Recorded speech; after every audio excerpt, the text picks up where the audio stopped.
of regular meeting. Roll call. Here. Present. Present. Present. Now for public participation and recognition. Recognition Awards Award for Excellence in Education recipients, Ms. Cindy Lofthouse. The Board of Education will recognize Susan Bivens, teacher at Cortland Elementary School, and Amanda Wilson, Jefferson Elementary School teacher, for being named the 2022 recipients of the Awards Award for Excellence in Education. The 2022 nominees for the award also included Sam Hean, DeKalb High School teacher. I've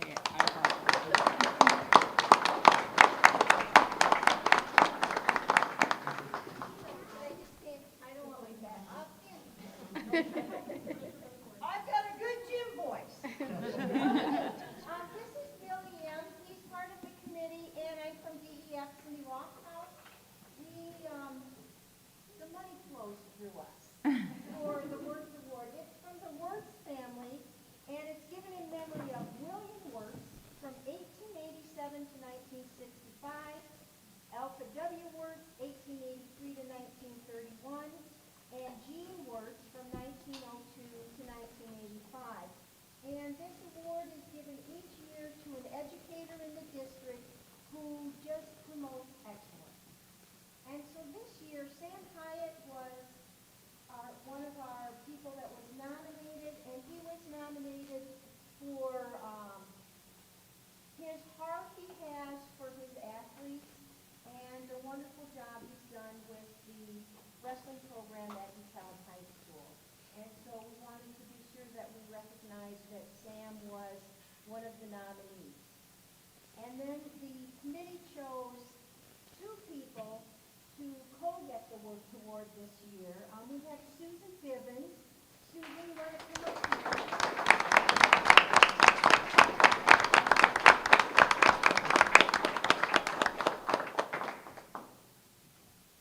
And Susan was chosen. The letters that supported Susan talked about her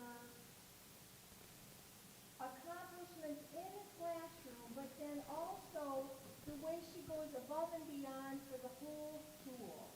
And what she does, she's just got a heart for Cortland School. And so every single letter that we read talked about the committees she's on and the hard work she does. And so she is one of our co-nominees.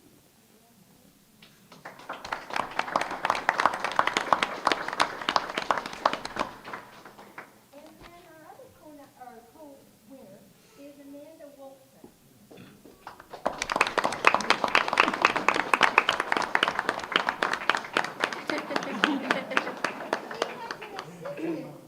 She has an assistant today that might need the plaque. Maybe would you like to hold the plaque? There you go. She was chosen because of the heart she has for students. And this is everything she does to really make her students succeed. And so our thought process was, from the letters, because all we have are letters, is this is the perfect teacher. That has a heart for students and has a heart for the building, and they both have a heart for their profession. And so we just couldn't decide, and so we said, oh, we'll give it to both of them. Thank you very much.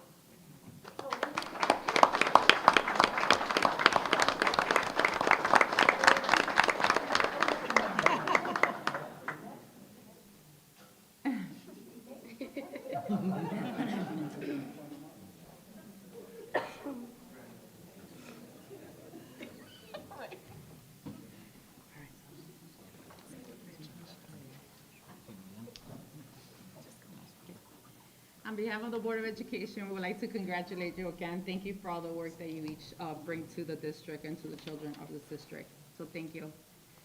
Moving forward, recognition, service award, Ms. Deetra Salas. The Board of Education will recognize the following employees for their years of service at the DeKalb School District. Good evening. Hope you can hear me.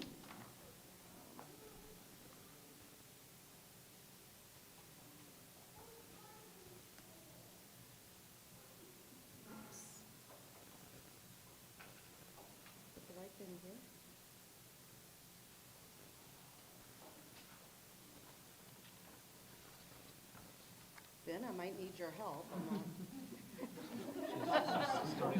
I don't see my options. You're on the last Copy and slide. paste yourself. I know, but I don't see my options to make this slide. Well, how do I make this slideshow start? Oh, thank you. Okay, sorry about that, little technical difficulties.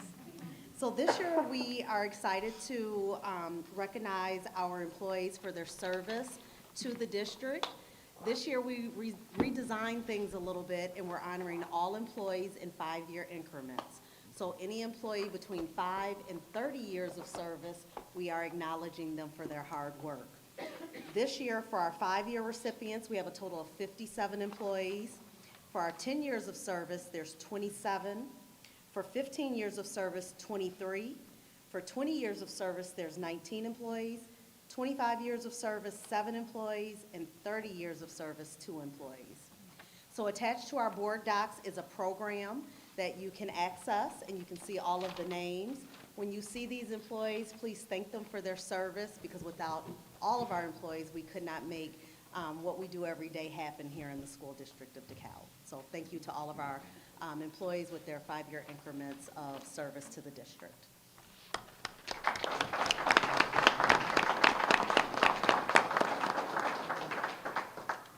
Okay, moving on, recognition, district retirees, Ms. Deidre says. So in addition to our service awards, we have our retirees. So we have individuals that retired throughout this school year leading up to June 30th of this year. This year, we have a total of 12 employees that are retiring. With those, we have a couple that are here tonight. So when I call your name, if you could come forward, we have a little token for you. But of our 12, we have Pam Bybee, who taught 4th grade at Lincoln Elementary. Cindy Cinnamon, 1st grade teacher from Malta Elementary. Sue Cruz, 2nd grade teacher at Tyler Elementary. Karen Denny, mathematics at DeKalb High School. Penny Hallstrom taught 1st grade at Brooks Elementary. And Penny's here with us tonight.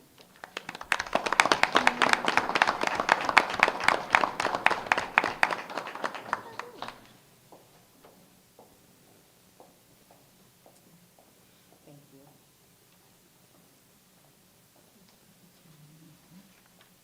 Next, we have Rachel Happ. She was an office professional here at DeKalb High School.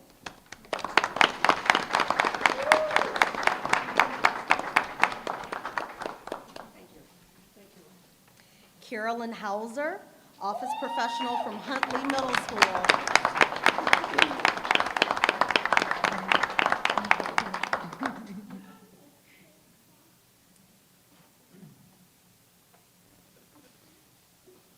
Cheryl Hillard, health assistant from DeKalb High School. She's not here tonight. Cesar Mata, security assistant here at DeKalb High School. Marilyn Moltz, English teacher at DeKalb High School.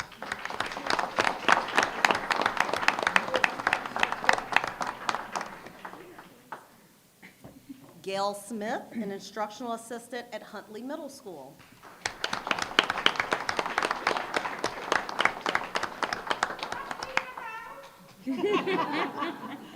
That was proud Principal Parker. And then our final retiree is Kathy Splain, special education teacher at Malta Elementary. Special thank you to all of our retirees and good luck in your future endeavors. Superintendent Dr. Garcia Sanchez will be hosting a luncheon for our retirees to celebrate them again. Thank you again for your service.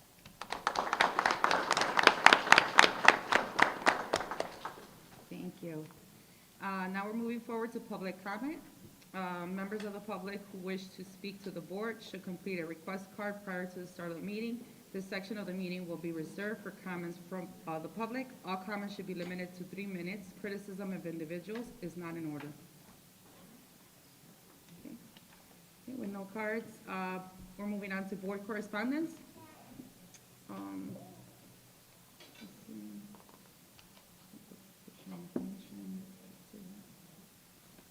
So board correspondence. Do we have any updates?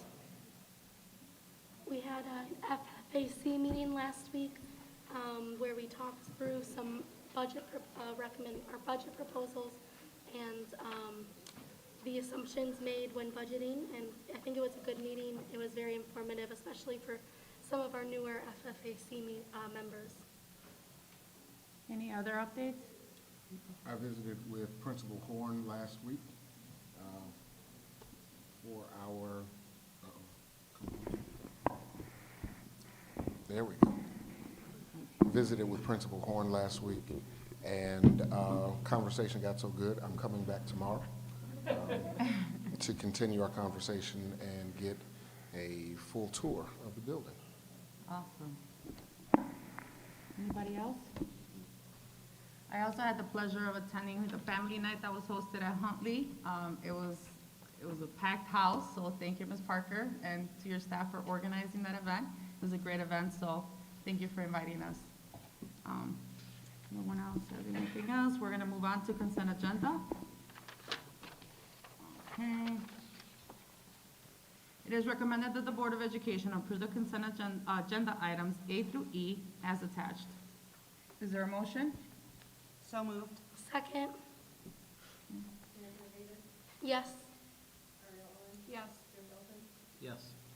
Yes. Yes. Yes. Thank you. Now we're moving forward to approval of personnel. Oh, I apologize. Let me see which one. That's all consent. Oh, I apologize. No, we're good. Right here. Okay, I apologize. All right, old business. SRO proposal, Ms. Tammy Carson and Ms. Deetra Salas.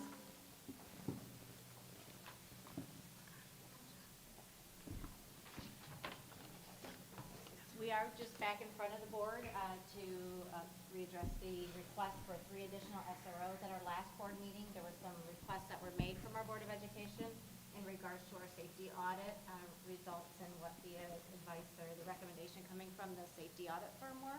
And those are outlined in the board rec that was presented, which identify that the safety auditors, after visiting all of our buildings, as well as additional time spent at our middle and our middle schools and our high school, are recommending moving forward with the additional 3 SROs for the 22-23 school year. We do have Chief Byrd in the audience, as well as Mayor Barnes, and if there should be any questions, we're going to answer them. I have a question. We also asked for some information on private security. I saw that last year, out of 36 Chicago public schools, 22 of them decided to remove SROs in lieu of social workers and private security, among other measures. I requested at the last meeting, the board requested information so that we could, I guess, educate ourselves on if that was a viable alternative here. So I'm anxious to hear what came of that. So a couple of us worked on it together, and we did reach out to private security firms that do provide that service in schools. One of the companies is SecureTex. I believe I'm saying that correct, SecureTex. Another is Frain. That is the company that does provide our services for crossing guards. And then the third is a company, AGB. Personally, I talked with the representative from SecureTex.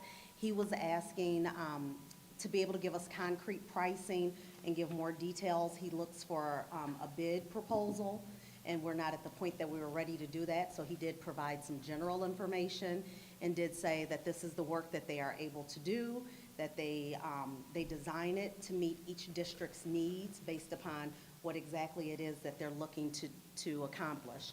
I did reach out to Rockford Public Schools, as they do use SecureTex. They said that they are having struggles with having enough officers. Their contract was pre-COVID, so they are looking forward to going back to the table and renegotiating that because they're going to have to raise the pay, and then they may be able to fill more jobs that way, but they are struggling with filling the positions. But their director of security said that SecureTex does what they need them to do. They train them based upon what they've requested the trainings to include, and that they do have them work in a variety of capacities, some such as hall monitors, others that may patrol the building, others that may do special events, so a variety of different tasks. Frain is another company that we reached out to. Cindy spoke with them, as that's the company that does crossing guards, so she has a relationship with them. They did not quote a price, but they did say that typically it's about $31.96 per hour. But again, that's a general cost, and that is contingent upon what our needs are. The third company, AGB, they are a company that Ben spoke with, and they offer very similar variety of services. They have provided security to districts such as Champaign, West Chicago, and Carroll Stream. And did they give you a price? I'm sorry. I'm not finding it. Do you? It's $38. $38. Oh, that's pretty consistent, okay. Yep, I'm sorry, $38.37. I wasn't scrolling high enough. So it's around the high 30 per hour per officer, and that is the billable rate, not the rate for the security officer, but the billable rate to the company. And did you happen to talk to any of those reference schools, Ben? I did talk to one of the reference schools, and kind of explain the situation that we're in. And we're kind of looking at balance between SROs and kind of third-party security. And that school specifically stated that they wish they would have our predicament, where we were looking at additional SROs, that they would like to have additional SROs. Which school was that? That was Oak Park, River Forest. Did they say why? They just felt that the SROs that they currently have on staff were strong, and that they were hoping that they have more of those have some more personal relationships with the students. But overall, they also said that working with the third-party consulting company has also gone well. But it's a supplement to what they currently have. Do you know, Deidre, or Ben, any of the districts that are using these kind of firms, do they also have a union that has security assistance at all, or is this like in lieu of that? So it sounds like some of them have SROs and are using this security firm? Yeah, so that was Oak Park River Forest had both. And they coded the positions differently. So we have both safety monitors as well as security assistants. And one of those is union and one of those is not union. So, but again, every district kind of uses names for positions slightly differently. So what is a safety monitor in one district would be a security assistant in ours. The district I spoke with does not have their internal staff. They only use the security firm Do and they use- SROs. Oh, and SROs? Yes, SROs and security firm. Okay, I'm pretty sure Hinsdale actually uses private security as well. Might be worth talking to those guys. I'm sorry, I didn't hear who you said. I think Hinsdale also uses private security. I guess, my question here is more so around due diligence, right? And if we're gonna spend $500,000 in taxpayer money, I'd like to see us do due diligence. And we really still, from what I just heard, have really no idea what our annual budget would be for that or the other. We do know that the SROs are $500,000. And from what I was just reading and the due diligence that I did, it looks like a lot of the schools are going away from SROs because statistically, in the study I read, the 22 Chicago area schools that started going away from them said that statistically it didn't impact student behavior at all, and that it was the social workers, which we just hired like 8 more of at the last meeting, that were actually having the biggest impact. Have you done any of that reading? I'm sorry, I have not, no. Okay. We- So we more to my did- point, I guess, as I report to the taxpayers of this particular village, I would like to see personally some more due diligence. I think the easy road is to hire 3 more police officers. And thank you for offering, gentlemen. But I would definitely think that the research I did in my free time was very easy to find. So just my recommendation.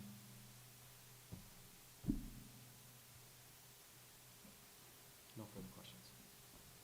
So, Jeremy, are you what do you make of what the security audit people have also said?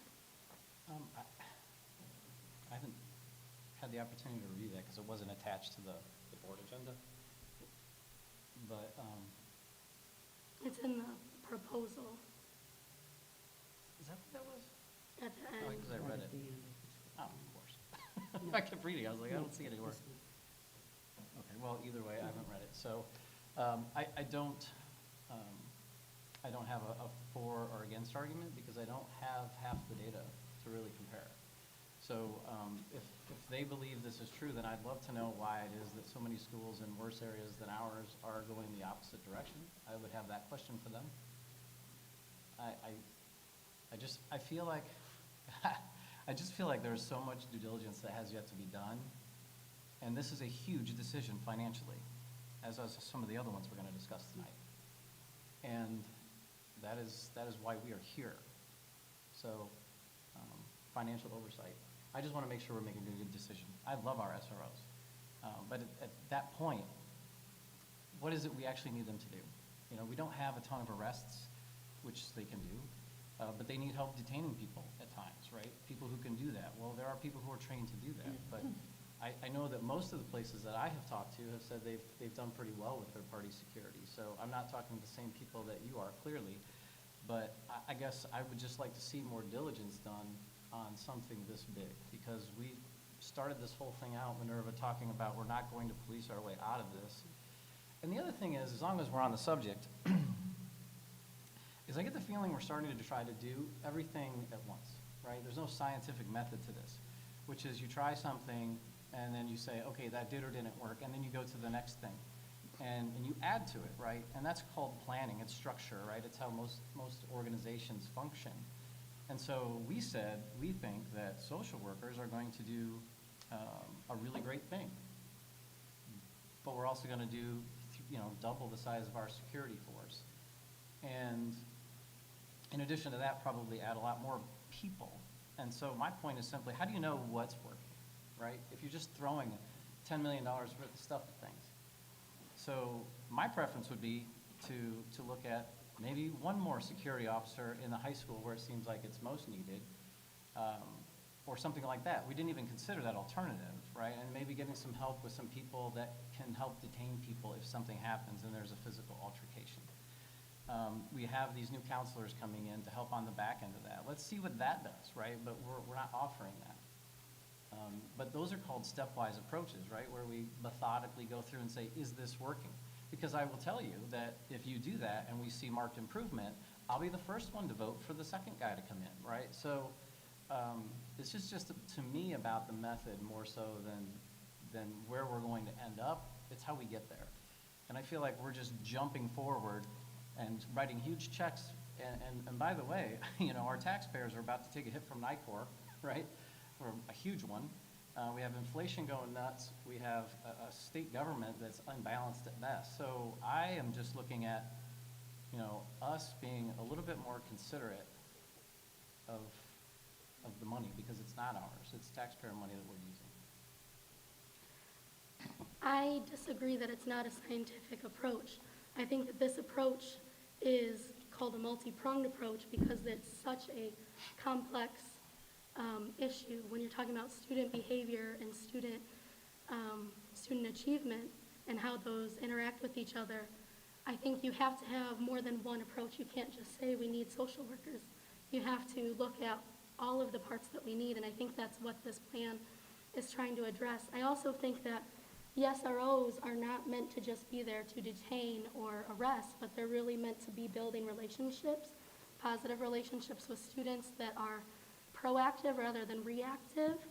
And right now, we're not able to get to that point. We don't have enough people, enough SROs to do that, for them to do the job that they want to do, that they're supposed to be doing. And so I guess I disagree with you. Well, I It think does they're here sound because like of the security. other- They're not here to be mentors, right? No, They're- that's They're not here for true. security. And we have 8 more social workers coming on. Aren't they the ones that should be bonding with the students? Isn't that what they get paid to do? And isn't that their perfection? An SRO is not somebody who is trained to talk people down and to coach them and mentor them. Maybe they Yeah. get some training, Yes, but we have 8 that's- new people, that's their whole job and their That whole is career. their job. But they're here for security, because he wouldn't be sitting over there if we didn't need him for security, would he? Security is part of their job, but so is mentoring. Well, you're adding to their job. What No, I'm we're saying not. That's what is- we hired them to do. if That's we- what they want to do. Well, okay, but I guess I would argue then, maybe that's not the greatest idea. Because why is it that so many schools are moving away from it? And how Well, much maybe research because has they been don't done? have the positive relationships that we have with our SROs. There are issues with policing in schools and other areas when you don't have the partnership that we have. Everyone is entitled to their opinion. Absolutely. I just feel like I'm the only one here who's read much about it. And Actually, you're not the only one that has read a lot about it. I'm actually, Where are the facts? so what I'm saying, I understand what you're saying in regards to the education to articles in prison my phone. pipeline. I mean, this is what I'm getting a degree in, so I understand the importance of, you know, and I have a criminal justice degree as well. So I understand the concern with the education to prison pipeline, but it is a holistic approach. It's not necessarily just one thing over the other. I understand what you're saying in regards to the rollout, but it's not something that we haven't thought about. It is this and that, and we have been given the option to also, you know, in the event that we don't need the SROs after, you know, we are able to implement a full strategic plan that is, you know, moving forward effectively with all the people, because right now we did approve the positions, but we haven't gotten the positions filled. And we have struggled to get a lot of our positions that we have approved, we have struggled to get them filled. And that, it's not necessarily because now we're not promoting them, we are promoting them. People are just not, you know, we're not able to fill the positions. I don't know So where you're going with that. I thought we were talking about SROs. what I'm versus- saying is that you continue to justify that we just approved 8 counselors. But the 8 counselors are not gonna solve all the issues, especially if we can't get those positions filled. So there has to be this and that in order for us to try to support the schools as best as we can. Well, So, oh, can go I ahead. jump in really quick? Sure. So I know one of the things, when reviewing the last meeting, since I was not in attendance, was the code of conduct. And I know I asked about it last week. Is there any possibility of getting some sort of draft? Because right now, we're talking about behaviors, we're talking about all of that, but there's no action plan to put forth money for more SROs without the plan that we're gonna require students, staff, parents, everyone to sign. So is that being worked on, that we could get just whatever's being worked on to at least review? I'm gonna have Kyle answer Okay, that. thank you. Yes, it is being worked on. Okay. It's been in development. So where we're at right now is the committee, district committee is putting together a draft. That draft will then get out to stakeholders, which would include our students, our parents, SROs, community members. Based on that feedback, there'll be revisions made, and then it'll be presented to the board for more feedback, questions, and then ultimately adoption prior to fall of, well, next school year, so prior to August. So it will not be available anytime soon? I didn't say that, I just said Okay. the final product will be Okay. available prior to the start of the school Okay. year. Our goal is to have a draft that's out getting stakeholder feedback around the time that the end of the school year happens. And we think that feedback is crucial to what the code of conduct is going to entail. And it should have their voice, and so therefore, we're not gonna rush the process without getting that input. So is there anything today in writing that can show us the steps that are taken to address behaviors? Yes, we have our, yes, there's a lot of things we have in place and have had in place for a long time to support students' social emotional needs. And that includes sometimes behavior, but it also includes a lot of other internalizing and, you know, issues that might not be overt to the common person. We absolutely have had that in place for a long time, and it's something that's always in the works. So, because, I mean, the SROs, I mean, part of this proposal is saying it's addressing behavioral issues, student behavioral issues. So is there anything today, Kyle, that you can share that addresses the steps that we address student behaviors? Yeah, our district social emotional learning Okay. plan is Just- available. Okay. It's on the website. That's it? Our diversity Okay. plan has also been in place. We also have multi-tiered system of supports, is that's kind of how our structure and our framework, where how we provide services to students. So yeah, we do have a lot, and part of what we're gonna do with the code of conduct is try to centralize a lot of that, so it's not just gonna talk about, conduct issues, and here's kind of the level of the issue, and here's what would be an appropriate response in terms of consequence. It's gonna talk about restorative practices, it's gonna talk about Tier 1, Tier 2, and Tier 3 SEL programming that we have in the district. So it'll be hopefully a one-stop shop for all of that, but that's what we're working on right now.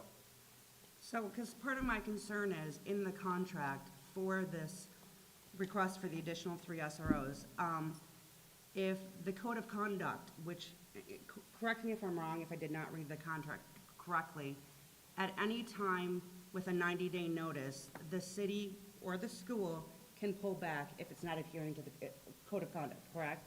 So that's why I'm kind of saying, you have a contract that you're asking us to read and would be approved, but we don't have that code of conduct, which is a concern, to me at least. I don't know if it's a concern to anyone else, but that is a concern when we're talking about a legal binding contract. So I just want to clarify, the code of conduct is a piece of the full picture. It's not the only piece. The plans that Kyle has addressed are really what is going to mitigate the behaviors. Ensuring that people are trained and presence is known is what's going to keep behaviors down. The insurance that we are consistent with consequences and that we include restorative practices is what's in the code of conduct, so that families know that if a child, student behaves a certain way, then these are the consequences of that.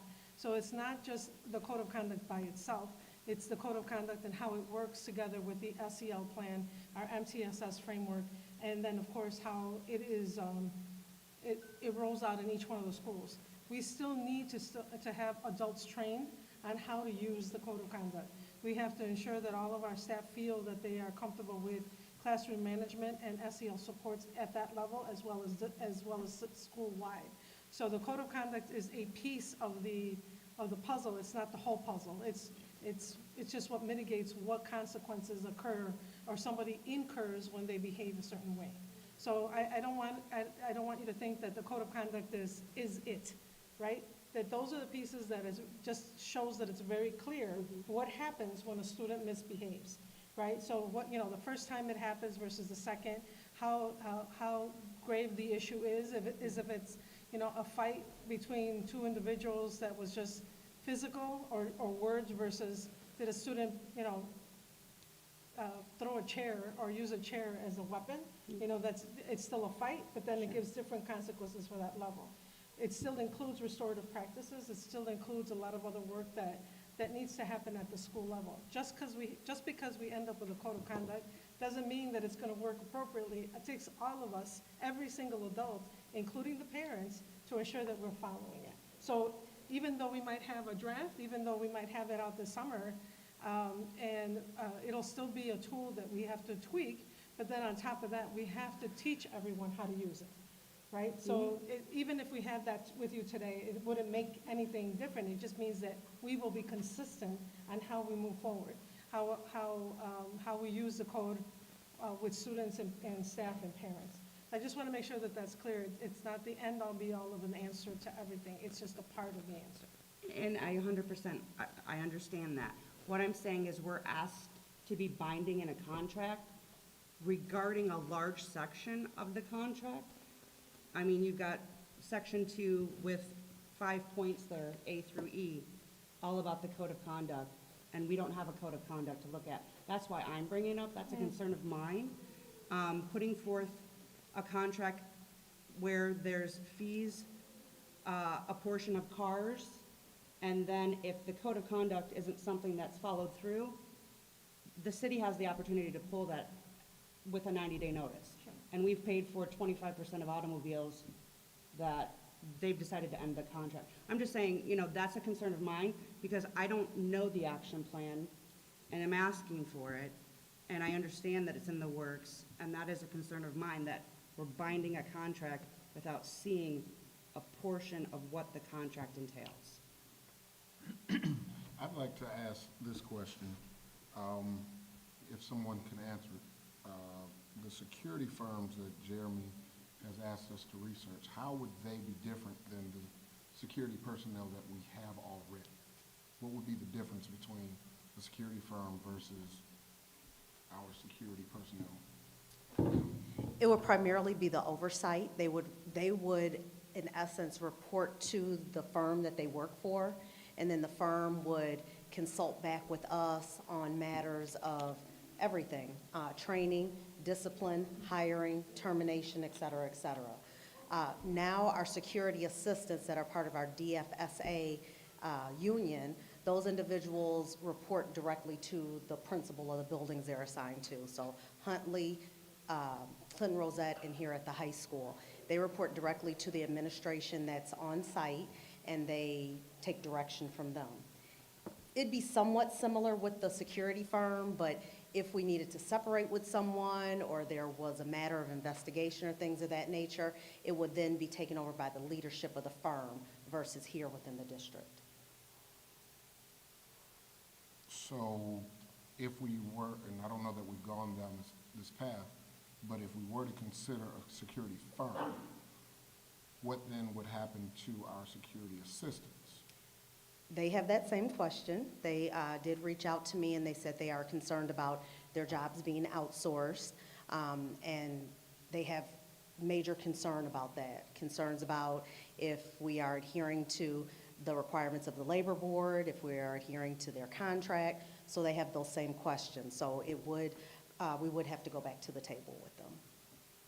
Let me kind of be the bad guy here. If we have security assistants already, and we're having these security issues, how effective are our security assistants to the degree that we are considering security firms?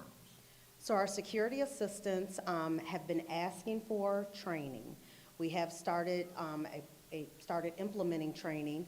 We had one about 3 weeks ago. We are also in negotiation, or not negotiations, but in conversation with another group that will be doing some training for us over the summer and at the start of the school year, and then providing some ongoing training. Part of that is on the district. Those individuals have not received the training that they need to be effective in their job. It also has to do with accountability for what they're doing on a day-to-day basis. We need to improve that, and we are working on that. We do have a plan in place. When I say we, I mean the district.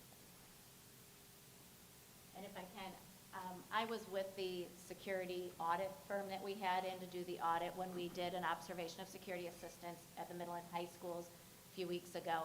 And when we do receive their final report in the next couple of weeks, we will have information in regards to where they see the improvements can be with these security assistants. We've talked through a lot of levels of that already, just in conversation prior to the final report coming. And it's that information we are planning to use this summer to develop the training expectations that are in place, the accountability, the reporting mechanism of who do they report to in the district. Is there a need for a single security person for the district that all of this funnels through, including security assistants and those, as well as in regards to the SROs, again, working with the SROs. So it is a more consistent plan that goes across all 3 of the buildings that have security assistants. So that's information we do plan to put forth and work on throughout the summer. So not only with the additional staff we're bringing in and potentially the SROs, we'd also be looking at ways to improve our current staffing and the security assistant position. So my understanding is that if we got 3 security guards, and I ran into some of these fellows actually at a hospital I was at recently, very personable gentlemen, and they were running security obviously for Northwestern Healthcare, and they third-party their security. They looked, pretty capable, and actually talked about, what they do, how they restrain, and all that stuff, and they get trained obviously by their company. So my thought was, okay, if we're not gonna, if the union's not concerned about us getting 3 new SROs, and we got 3 new security officers that are already trained from someone else, why wouldn't that be an option to try, was my point, if it's less expensive. And plus, it's hourly, so you can define their terms just as easily, where you need them to be, whether they have different scales, you can set them by the front entrance, and that person can go home, you can have them do anything. Really, it's very scalable. And that was my point, I guess, which is knowing that a lot of schools are going in that direction, knowing that they can probably do everything that Hoey can do except arrest people pretty much. And if we don't like them, we could send them back and get a different person. So that's why I guess I was a little bit frustrated earlier, because I feel like it is a viable thing that people are doing in a lot of places now. And I don't feel like we've really investigated maybe as good as we could. And then the other piece, to couple with what Amanda said, it's sort of this cart before the horse mentality too, is we don't even have a real plan that we're introducing to everybody in terms of those documents and people signing them and all that kind of thing. So I guess I just feel like we're getting ready to vote on something that we're just not ready to vote on yet. There's just not enough information. We're asking questions right now that honestly is making it very difficult for me to vote on a $500,000 situation here. So, in a perfect world, I would like more data on options, because again, this is a huge commitment for our police department in our city as well as ours, and I just think that it deserves a little more due diligence. I have a couple more questions. One is, when we are looking at this, and we're looking to vote on this, are we looking to vote on this specific contract? Are we looking to vote on approving the hiring of 3 more SROs, and then we're working on the contract in partnership with the city? This was just a draft to give us an idea. That's correct. That the IGA that you've seen is just a draft. What you're approving is that we are agreeing to the 3 SROs, and then it will also be going in front of the city council next Monday for discussion, Monday night. And again, then we start discussing and finalizing the contract down to the details. And then secondly, I think that, the philosophies that we're having about what an SRO does and what a security guard or aide does. And I was wondering if the chief would be willing to speak to kind of the philosophy and what you see, what your vision is for SROs, and what that partnership looks like. We got that last time. We did. Yeah. That's We why. talked But about it for 2 hours. Well, I think that but I guess we're still in disagreement, because you think they're just security guards and that anyone can do their job, That's and I not what I think that said. they do a lot That's not what I of said at other all. things, including mentoring and. And sorry about this, one moment, please. That's not what I said, actually. What I said is we just hired 8 counselors that are supposed to, when there's an incident, and that incident gets broken up by security, SRO, whomever, they're the ones that are supposed to be debriefing with the student, right? That's the process. And I get that somebody standing in a uniform who's a nice person can talk to kids and try to mentor with kids. I think even a security guard who's a decent person would be doing the same thing. But that isn't the reason they're here, right? Because they didn't used to have them, right? When you went to school, I'm sure they didn't have them either, right? We They're didn't here have an because we have a SRO when I was in high school. Right, because they weren't In necessary. DeKalb. Well, okay, to the degree they weren't as necessary, whatever. My point was simply that they're there first and foremost for security. I understand that these are people from town. I understand that they're going to try to be a mentor. And they're also assuming that these 3 individuals, who, by the way, haven't even been hired yet, are going to be people that fit with us as well. And what happens when they don't? I think there What would happens be when you get, I'm internally. still talking. Okay. Now, what happens if 1 or 2 of these people comes in and is a grind, and isn't a good mentor, and is a little bit over the top, or any of those things that we see happen also, because, you know what, people are human. Now, we have this person, it's a lot harder to take them out, because they gotta go back through the training, and we have to get someone else. So, whereas with a security company, we just switch people, right? We let them know, and they swip them out. But I don't understand why we're not, I feel like we're just rushing forward with this SRO thing, and I guess I don't understand it. Well, I guess this is the 3rd time it's come to us, and I feel like I do have enough information. And I've talked to the chief and the mayor and the city councilman in a meeting that you were also in.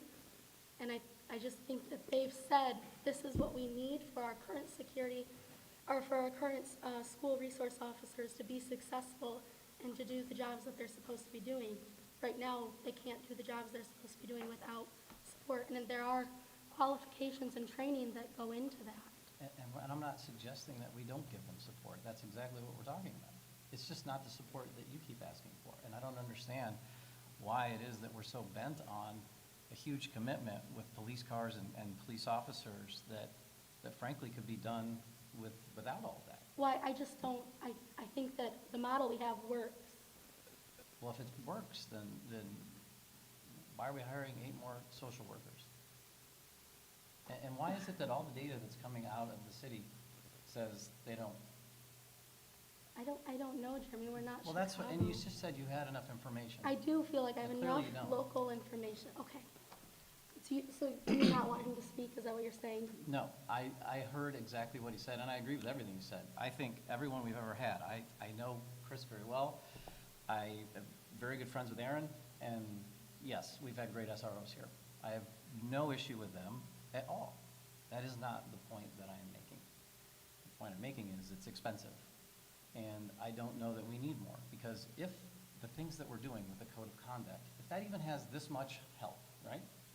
And then we put our social workers on there, which everybody that I'm reading about says is the big help, and that helps. Now we've improved this much. Do we still need 3? I think If at we least get our- If we get our temporarily. assistants some training, and they're better and able to jump in, do we still need 3? We're considering none of that. What we're doing is we're just gonna say, all right, we're gonna dump 3 new cops in there, we're gonna double the number of the force, we're gonna get 8 social workers, we're gonna get all these people and these assistants trained with no fathoming of what the outcome is gonna be, and they all come with a substantial price tag. So what I'm saying is, I'm trying to be a little bit more fiscally responsible, and number 2, do due diligence and really understand the data behind it. And what I'm reading says, maybe this isn't the best road. Maybe we can do this with a combination of a couple of security folks and some better trained assistants and some social workers. That's what I'm trying to say. And I just feel like it's like, don't bore me with the details, we're voting, right? That's how it feels right now. Okay. Would you like me to address a couple of points? One point I will say, I did hear you say that a security guard could do pretty much just exactly what Officer Sullivan can do. I will challenge you on that 100 times out of 100 times. You're talking about a trained officer who's been to the academy, well-versed in a lot of different tactical, parts of the job.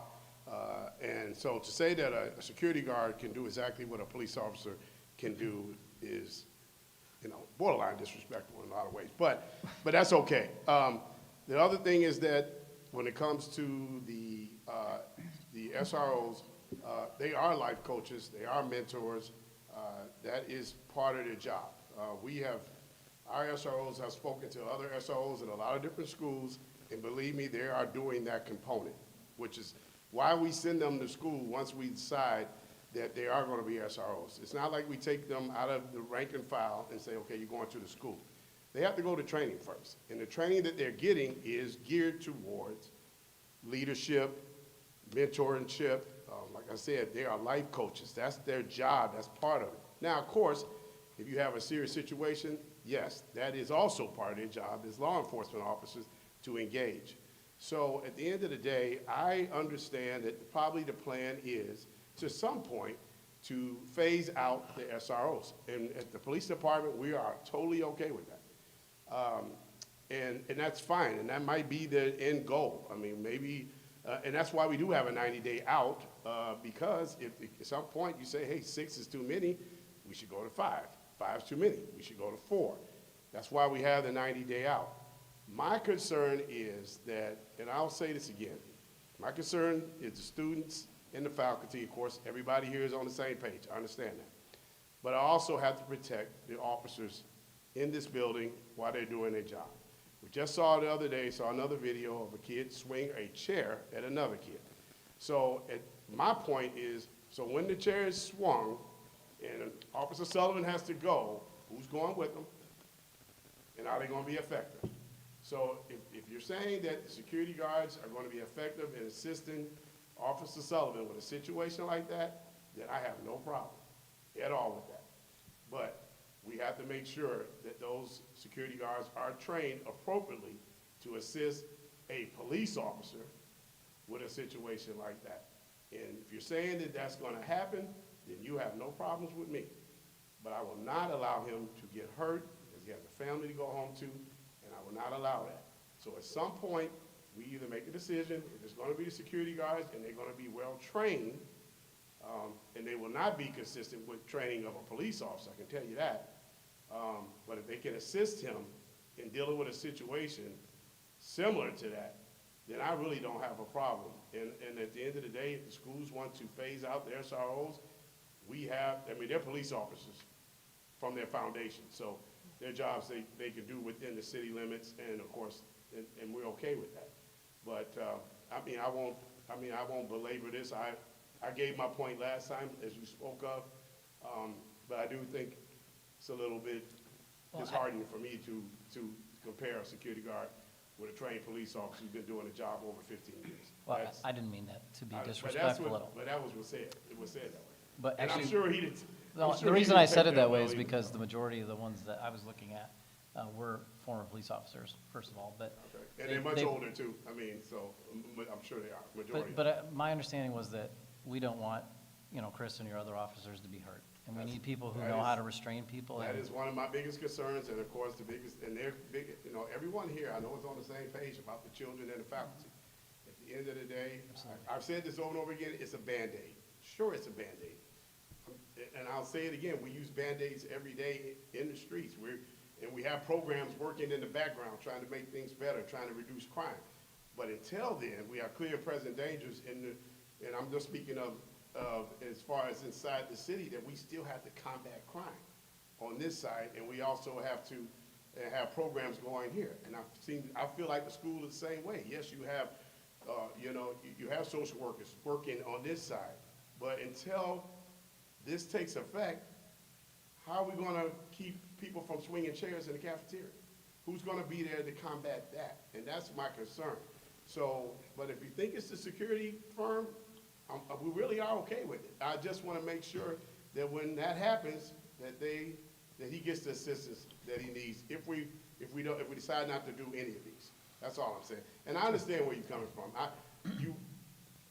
You're right. The taxpayers. But here's the thing: taxpayers have children in the school. The taxpayers are some of the faculty members that work in this school. So I think they have a say as well. So, but I understand exactly what you're saying. And I'm done. Chief, Thank before you. you walk away, I just want to make sure that we clarify a couple of things that Board Member Amanda actually brought up around the contract. So there is a stipulation around the vehicles, right? And so the concern is that we've never paid in this district, as far as I know, for the vehicles. I understand that it's a tool, et cetera, but it's still something that kind of is held over us. What does that mean? And, do we need to do that now? And why that would have to be taken up. I know Bill's not here today, and I know that he's probably would be the most appropriate person to answer that. But I hope for a speedy recovery. I think the mayor So if was Mayor would going like to to speak on answer. And vehicles then, like that. of course, the other piece is around the code of conduct. Correct. And I know that is a centerpiece for the conversations that we have had. But as you heard me say this before, not just tonight, but on other occasions, that piece is just, it helps to support what happens when students need consequences or restorative practices. Sure. So, just to be clear, an out wouldn't be, so if we give you a draft of the code of conduct, is that enough for you to feel that we are doing our due diligence? Or if we give you a full complement of everything that we do around SEL and behavior in the district, where the code of conduct is a part of, will that also change the language in the contract, right? So I don't want it to be that, that an out for you all would be, we don't have the code of conduct completed, so we're out, right? And I think that, as you know, I've committed to sharing that with you all so that you understand what that looks like and getting feedback. So I think that those are two questions that our board member has asked and is concerned about. I just want to put it out there. I'm going to defer Sure. to the mayor because of this is a city council need. The city council's asked for this, so I'm going to defer to the mayor on that as well. So, sir. So, right, Bill apologizes for not being here tonight. He would be able to go into detail like he usually does on something like this. But the code of conduct being a part of the contract is really important to us to know that we said we can't police our way out of this, right? So that code of conduct is going to be critical to know that we're doing things in parallel. Like I think it was Samantha said, a holistic approach to this, right? That code of conduct is critical to be, or was it Daisy, I'm sorry. It is critical to the success of the SROs, but the success of the issue that we have right now of violence in the schools and having accountability brought into place. So what we want to see, if we're going to be committing resources as well and financial resources to the solution, we want to know we've got a partnership here with the district. And that helps us understand that partnership, that we're not just providing police officers, we're going to work together towards an issue that affects our entire community. That's the goal here when it comes down to it. So that component we want to see in the contract, in the final contract, just to know that it is going to be there. And it's a great way to hold everyone accountable and know that the solution that we're providing is one that's going to be the most effective solution possible.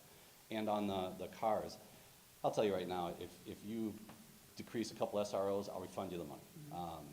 Ultimately, when it comes down to the vehicles, when we hire the police officers, I mean, we've got to spend a lot of time recruiting the officers, and that's resources of the city. Then we've got to send the officers that are going to replace them, because we're not going to put new recruits here at the school district. We're going to put seasoned officers that are in this community, familiar with the community here. So we're going to have to hire new recruits. We're going to have to send them to the police academy. Then when they come out, they're going to have to shadow with another officer. We're talking 6 months of training. That isn't anything that we're asking for any compensation for. All what we're saying is there's going to be 3 additional vehicles in this process that ultimately are going to be parked here with the SRO, and we're just asking one partner to another in this solution, can that be one of the costs that we're already covering? Can that be one of the costs that you help us out with? Just to re-clarify, in relation to the code of conduct, as I mentioned, it is one piece of the Yes. puzzle for overall.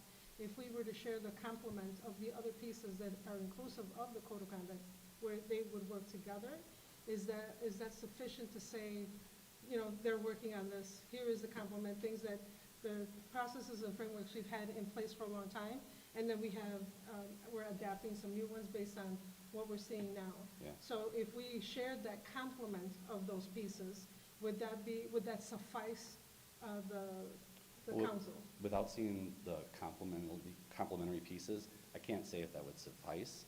But ultimately, again, partnership. Chief said, we're all on the same page here. All what we want to do is make sure that the plan that's coming forward, if we're going to commit these resources and spend this money on both sides and spend the energy, is it going to be as effective as possible? And that's what we're ultimately looking for. You got to have this code of conduct, and it's got to have everything in it. If you came up in your research and as you go through the summer and you came up with a better solution, we would always be open to anything for discussion, absolutely. But you brought up the code of conduct in that meeting, and you broke down the effectiveness of that by school and standardizing the code of conduct across the entire district for students, for parents, for faculty, for everyone. You sold us on that idea. It sounds like a great idea, and we're just backing you on that. Right. And so we're at what level of completion are we at? So I know we're still in a draft mode, but if we can share, I think we can share the draft mode with everyone. We just haven't vetted it. Yeah. And I think that, you know, vetting it makes it public, and we haven't done that yet. And I think it would be unfair right now to do something like that. Oh, absolutely. But if there are pieces, that's why I'd like to share the rest of the Oh, sure, the I see what you're materials. saying. But your plan is still to have the code of conduct Of as we course. just, Oh, yes. absolutely, Oh, yeah, absolutely. absolutely. Yeah. Like, we're not, I think Tammy put it, we're just here to get approval on the SROs so we can start that process, which I said is a very lengthy process. We can wait before the contract's actually signed and we've ironed out the final details on that. We can wait till when those things are available to be able to review. But we would love to look at what you have already, because as we talked in our meetings, there might be another opportunity for the city that, oh, hey, we could engage over here as well, and we could work together on this particular issue. So absolutely, we'd be open to listening to all that. We would love to. Thank you. Yeah. Amanda, I don't know if there are other gaps that you needed answered. No, that was good, thank you. Okay. The other thing with the 3, though, is that it's proposing, right now we have 1 split between middle schools, which does not seem sufficient. I think that we need to have 1 at each middle school. And it's proposing another 1 at the high school and 1 more to add to the 8 elementary schools. And so I guess that's why it doesn't seem unreasonable to me, the amount. I understand it's double, but it seems reasonable, especially with the idea that the city is very open to us pulling back when it's appropriate. I guess I will just lastly just say, I know we were worried about a fit, about the new, let's say if this was to be approved.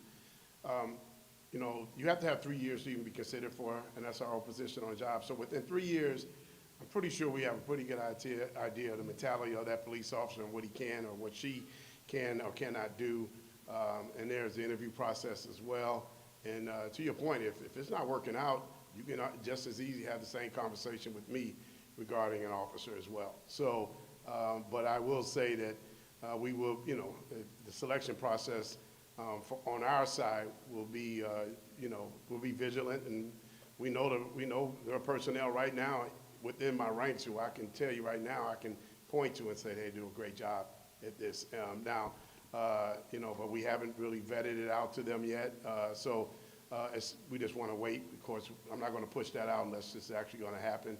But I know several officers who are interested, and they're the type of officers that could do a good job here in the school district. So, but I guess my point is that just as easy as you could switch out security guard, we could do the same thing. If there was something officer that just wasn't meshing with the program, that's something we could consider as well, switching out as well. But like I said, it all depends on where we go with this in the first place. So.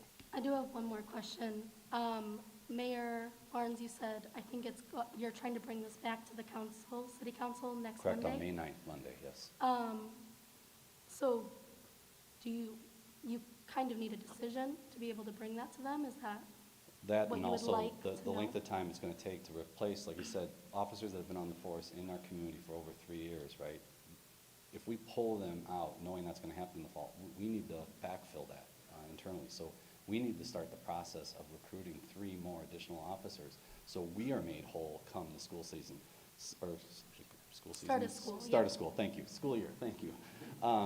So that's one of the urgencies, but also, yeah, we've got it ready to go for May 9th for the approval, so the whole mechanism can start turning, and we can get these officers in place come the school year. How long does the process take from the moment that we say yes to the moment that we actually have somebody in? And the other thing is, like, can we scaffold them in? You know, we might not have 3 right away on the first day. We might have, if we can start off the year and see if that happened. So I'm just wondering, how long does it actually take? So right now we have an academy scheduled in May. Now, we have 2 officers going in May. They were going already prior to this conversation. So the next academy class is in August. So, I mean, you're talking about 14 weeks, you know, and they have to actually, you know, once they get out, then they have another 12 weeks on the FTO program. So, as you can see, this is about a 26-week process before those officers can be put to solo patrol, and then we can feel comfortable about taking someone off the street, you know, to replace them. So the race is for that officer from the beginning to the end to solo patrol, and then at that point, we can pull that officer. If we do that any time prior to that, then we are, I mean, we're depleting our forces and, you know, to cover the city. So now there are other, like I said, we do have lateral situations where officer, which is a shorter time period, they still have to go through the FTO program, but they do not have to go to the academy. So we have, looks like 2 to 3 officers in the lateral portal right now. So lateral means that these are already seasoned officers. They've already been to the academy. They could range from 1 year to, I mean, as far, you know, 15, 16 years if they would like. So every now and then we will take those lateral positions, but you know, it just depends. But right now we do have 2 to 3 in the portal right now that we are in the process of hiring that we can bring over, and it'll be a shorter time span because at the end of the day they'll do probably a 12-week FTO. And because they are seasoned officers, sometimes they can get released earlier. It just depends on how well they're doing. So maybe 10 weeks on a lateral. That's if they are, you know, are meshing well with the department and doing well. But otherwise, if we talk about new entry, I mean, you're looking at 26 weeks before they can be on solo patrol.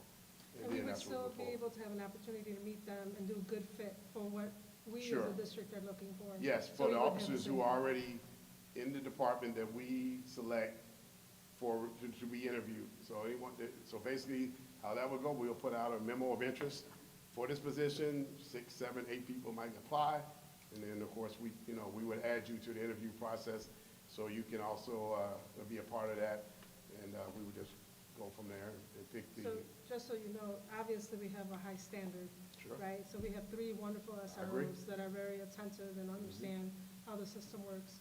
I get that. I really appreciate them. You know, the caliber of which we're looking for would be this level. Sure. And so if Understand. that level isn't there, then we would have to wait. So even though we might have individuals, we may have to still wait a certain amount of time. Sure. So in order for us, let's just say, we get past this, we figure out what we need to do, our contract signed, and we say, okay, we want to start bringing them in, and we might start one at a time, let's just say. Sure. You know, to get, if we said that tonight, we said, okay, let's say, yeah, we're going to start with 1. How long from this moment to the moment they're actually able to come in would that take? Well, if you only taking 1, I mean, it's a possibility we might have enough within the force that we have. As I long mean, as that's there's good fits. And that would, and a good fit, and because I'll be honest with you and completely transparent, I'm uncomfortable with him starting the year next year by himself. I get it. I am. I'm just going to be completely honest. I just seen too many videos. The chair thing. That bothered me. So to that point, I was going to make a way for him. Either if I brought up one of the other SROs and put them in the high school and left, the elementary school, to kind of be just be handled by the security aides. Until we can fulfill that. So that's also an option, because we're dealing with the little children. I think most of the times they can probably handle that. So that's an option for me, but that's my biggest concern. I would prefer not to take them off the street, just because, we have a lot of violent crime going on in the city. I'm just going to, I think you guys have read about it. We're doing extremely well. The LPRs are helping a lot, but I still need to keep the staffing at the appropriate level. So, we're dealing with injuries, still dealing with COVID. We just have a lot of things going on at the PD like everybody else is doing. I'm sure you guys deal with that here at the school board and in the school system as well. So we have 2 going in on May 22nd. They start the academy, so you can just project out from there. Before school start, will they be out and on their own? No, they will not. Those 2 will not.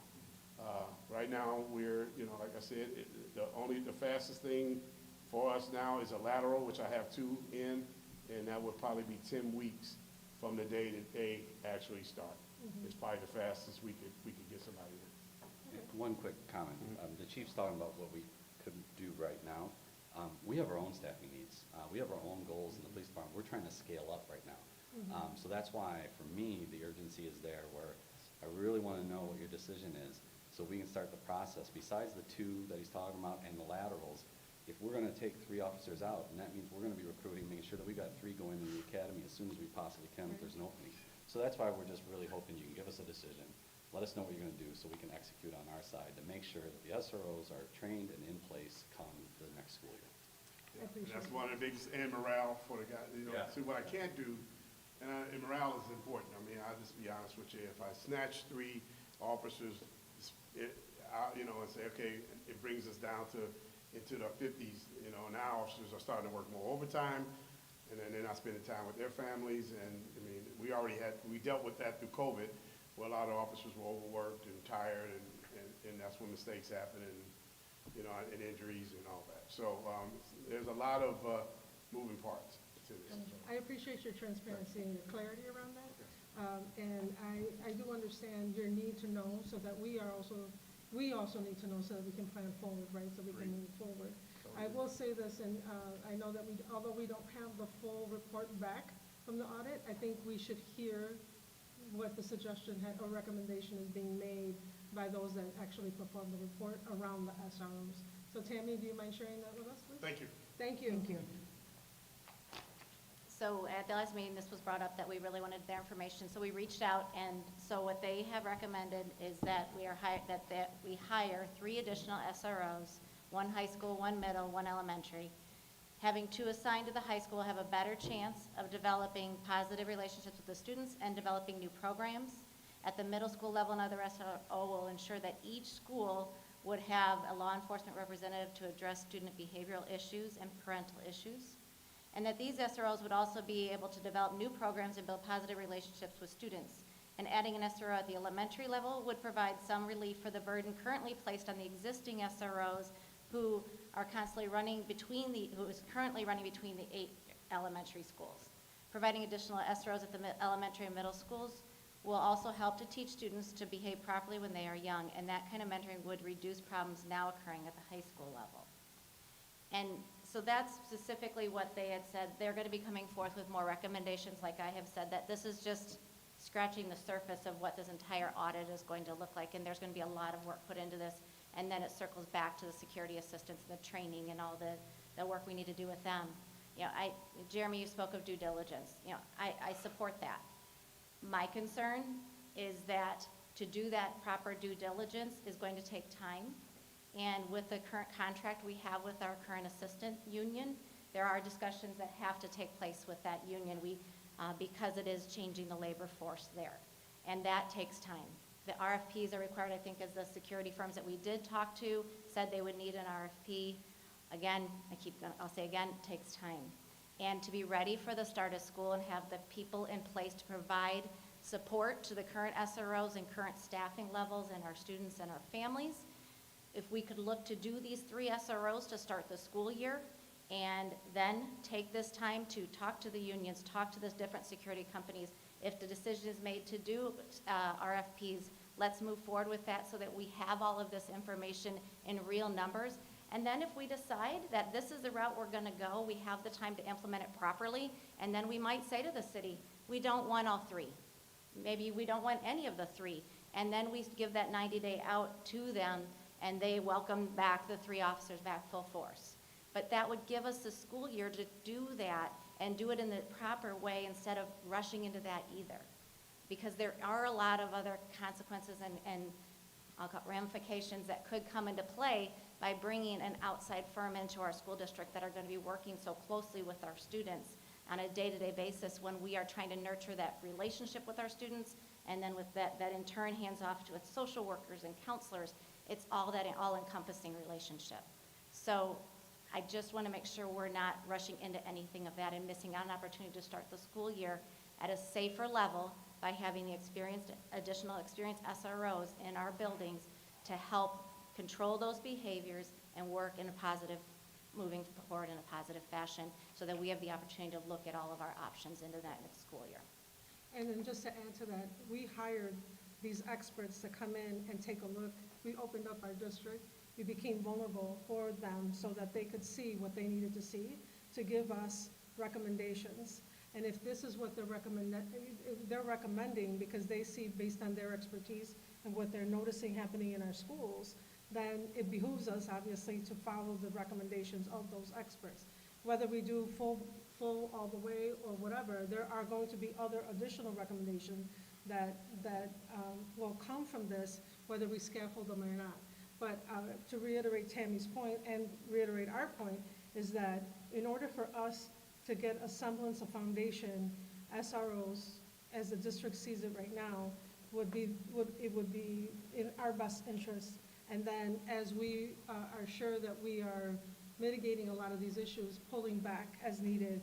And that makes me feel better knowing that our SROs that are no longer, not that we don't need them, but we don't need to have them, have a place to go back, and it won't feel like we're, putting somebody out of a job. And if my memory serves me correctly, we've had 6 SROs total in this district, and the city's been 6 for 6 in regards to getting us SROs that work very well with our students and our staff. So that connection has been positive. I don't know of any that we have had to turn back and say, we'd like somebody else. Yep, for sure. Our bar is high. Well, I personally feel that I have enough information to move forward to a vote. I'm not sure where everybody stands, but that's for me. I feel like I have enough information as well. What about you, David?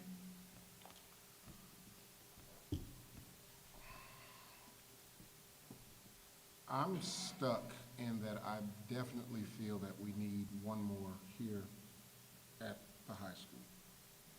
I'm not so sure that I feel that we need 3 total. So that much I do know, although I understand the arguments back and forth. The question that I had was kind of addressed in the statement that Dr. Garcia Sanchez just asked is, we've talked a lot about the phasing out, but I really wanted to know what it would look like to phase in. So to start at 1 and then as needs, because again, I do agree that we've made efforts to try to address the issues in different places. And so I believe certainly here, another SRO, in addition to the other emotional supports that we've had, that we might be able to help get some success, maybe without having 3. And so what I can tell you is I am sure 1 more.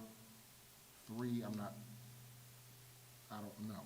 I'm going to ask Tammy to step in here. I'm just going to speak, again, referring back to the security audit, when we talked to the auditors about the need, because they were in the 2 middle schools and the high school, for security assistant in that portion of this audit specifically. We only have the 1 SRO at the middle school level, and that, I'm not a middle school administrator, but I've been in the middle schools for many days and many hours, and there are a lot of issues that come up at the middle school level, and that 1 SRO cannot be at 2 different buildings. And these are the students that within 3 years are going to be in our high school. And if the behaviors that are going on at the middle school level, when there isn't an SRO present or whether it's building positive relationships or being reactive to what is occurring in the school at that time, that will continue up into our high school. We really, that's one thing when I talked to the auditors, we talked about how critical it is that at that middle school level where these students are, there is negative behaviors going on that we need to control and deal with, having that other SRO so that we have 1 in each middle school and then the additional at the high school because of the volume that we're dealing with at the high school level, I feel is extremely important. At a minimum, it's the 2, at a minimum. No, I can support that. I would also be okay with supporting 2. I mean, it just makes sense to add 1 to the high school, 1 for each of the middle schools, and then the other 1, you know, for the elementary schools, obviously. Ideally, of course, if I would be okay with moving forward with 2 at this moment. I would as well. So Tammy, what was the reasoning for the additional elementary? Because I know you said to build to avoid having the problems we have today. Yes. But if we have 8 elementary, 2 officers, that means we have 6 schools that are not getting touched. So are they jumping around during the day, and how often are they moving? Well, right now, To make an impact? Sure. The 1 elementary that we have, 1 SRO, they technically service 6 of the elementaries, because 2 of our elementaries are not within the city limits. Okay, so just There are the 6. times they are involved in it, but they are not involved at the level that they are for the 6 that are in the city limits. For if there was an additional 1 at elementary to make the total of the 3, there are needs at the elementary, without a doubt, and being that it is covering 6. It would also, there are many times, because the SROs are very good about communicating with administration when they will need to be out of the district for whatever reason, whether it's police department, court dates, or whether it's a personal matter. And 1 going out leaves a gap at middle or high school, and that elementary then could have the opportunity to fill in and have. A lot of times our elementary SRO will end up coming to the high school if Officer Sullivan is not going to be here, or a middle school SRO, Officer Sorensen is not here. So it is also to filling in those gaps, because just like any position, there are times they are not here. But school's still going on, and fights and issues are still going on. And so having that, filling those needs of the high school and middle school will then be able to be filled on a more consistent basis if we have 2 at the elementary level that could move up when necessary. If I could give a clarifying statement. I think my resistance is the wording that we are deciding. If we're talking about approving up to 3, then I'm good.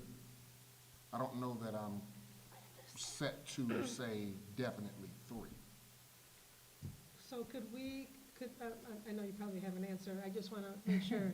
I'd like to have an option of a third, not that we expect to need them, but, you know, if we had to have one, I'd rather be safe that we have them, if we don't even have to use them, right? And I'm not saying hiring them, I'm just saying the option of asking for a third one still be available, right?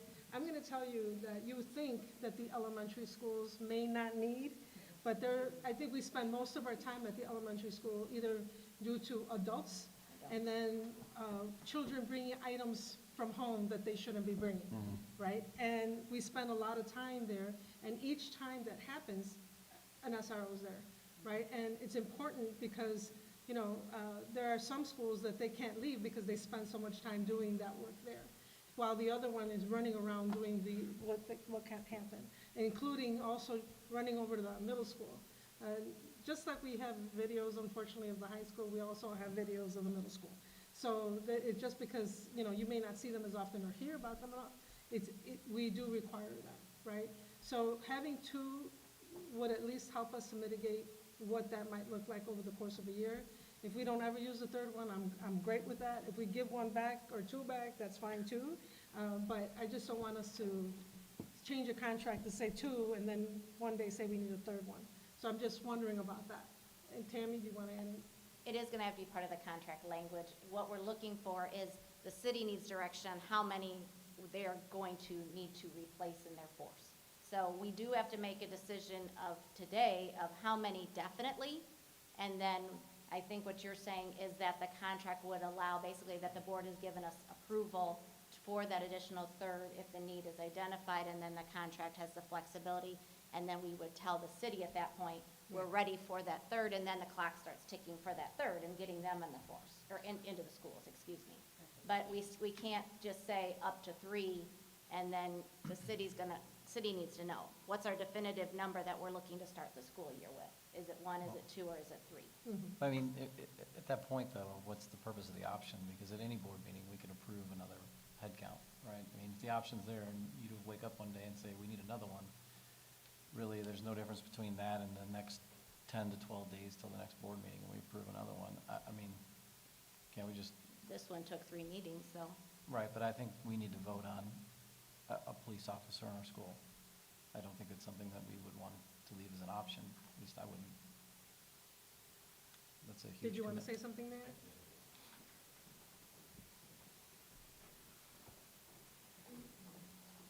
Yeah, if we knew it was a minimum 2, planning on possible 3, we're gonna go after 3. Because if it turns out you just need 2, we can absorb 1. Absorbing 3 though, because we're gonna be planning on replacing them, that would be all of a sudden 6 new additional officers. So if you guys told us 2, possible 3, that's great. That gives us the guidance that we need, and we can go forward, and we are gonna recruit 3. So if you say you need a third, we're gonna have a third ready for you is our goal, if that makes sense. So just for clarification, Yeah. Cohen, so if we just say tonight, you know, we're gonna go with 2, but, you know, be ready for 3, we sign the contract for 2, and then if we need a third, you find them. Is that what you're saying? No, what I'd like to know is, we're gonna do a minimum 2. 3 is where we're looking at going, and then we're gonna go and get 3. And if you choose not to have the third, then we'll absorb them in the department. But it'd be nice to know, because if you're just saying, there's a good chance, and you're right, this is probably our 5th meeting on this conversation, this has been going on for months. We can't react where if we're just gonna go get 2, and you say, hey, it ends up we need a third, we may not be able to give you a third. Well, I just don't, I just think that we have so many other things to talk about, and I apologize to you on behalf of the district for us not being a little more prepared than we are. But at the end of the day, we do have all these safety assistants we're gonna be training too, and it seems to me that maybe they could be, you know, if they get trained or whatever, redeployed maybe in the grade school level, and when the kids are smaller, I guess, from a physical stature standpoint at least. So maybe that would help. One thing to reiterate at the elementary, to be honest, a lot of the issues that we deal with that the SROs are involved with at the elementary are the parents, the adults. Gotcha. And we don't have security assistants at No, elementary level. we don't have any security assistants at elementary. We have safety monitors, which are not part of the union. They come in for drop-off, pickup, and lunch hour, basically, is help for the most part. Well, I mean, would it be helpful to have them there?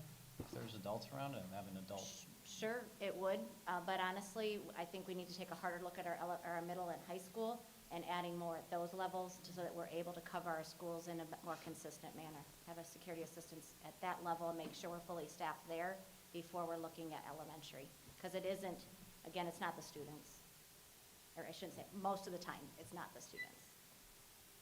sure. So, are we okay with moving forward then, from information to action? I think we have to. Yes. Okay.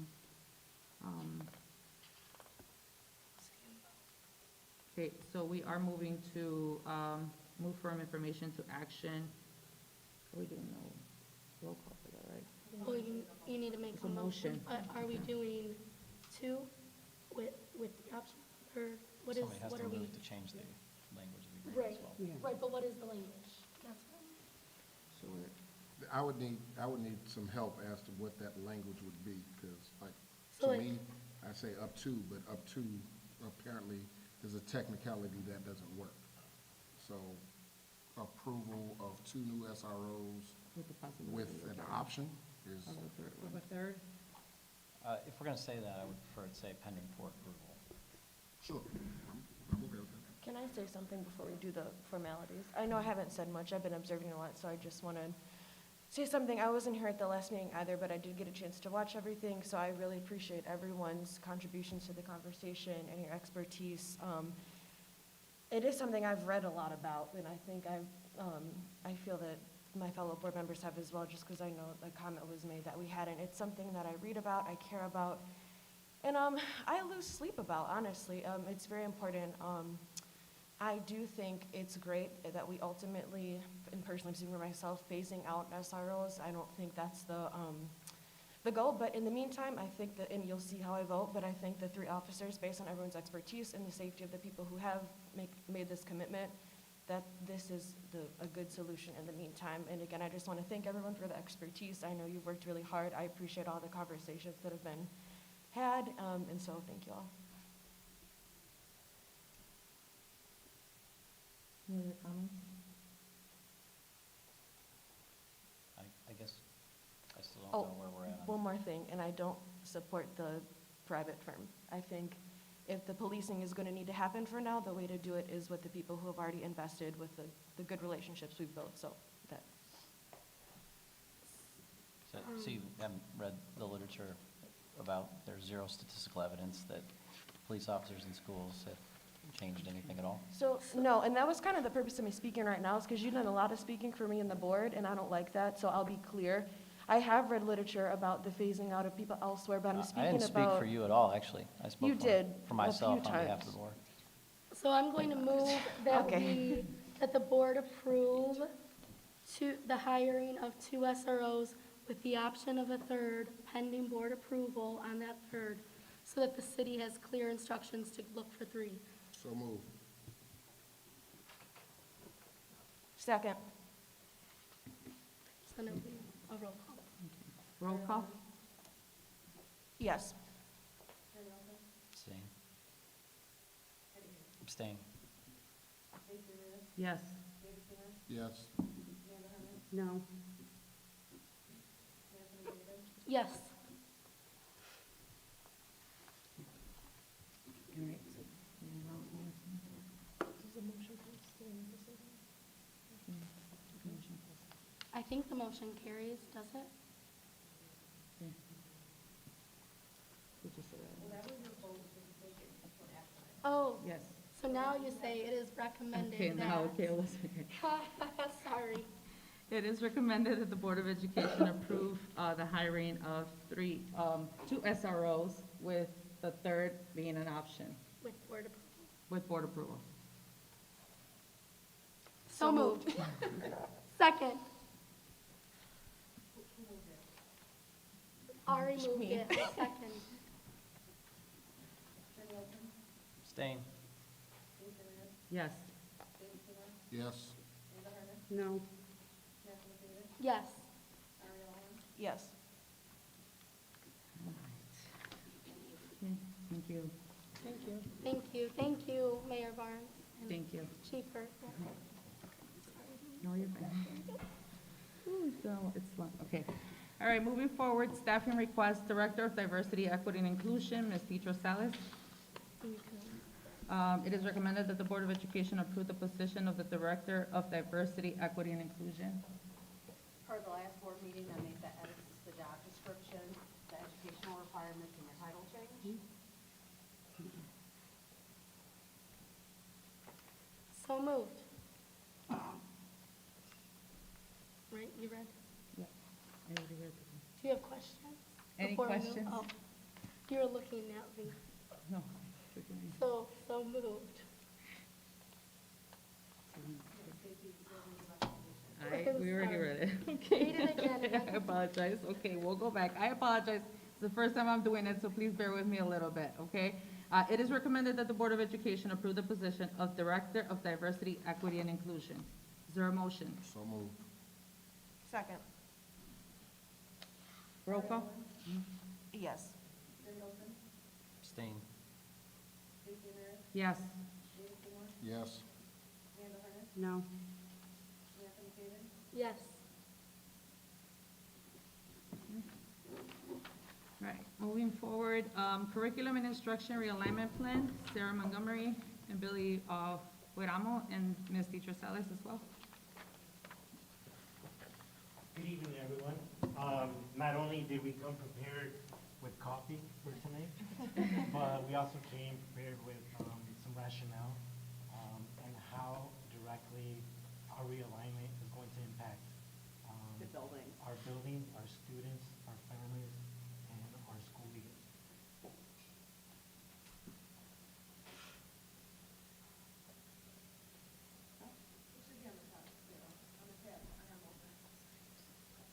I assumed it was there, I'm sorry. Next one. It's not there, see? Someone closed it. That's okay, we'll get it. Where's the tree? Here's the cover page. So They as she- embedded it in the cover page. As she's bringing that up, I want to share with the school board, we've modified our realignment quite a bit. We really wanted to focus on going from being a CNI department that is top down to a department which we want to retitle to teaching and learning, but more where we are in collaboration with our teachers and more of like a coaching model so that we can see more academic achievement. And with our building leaders as well.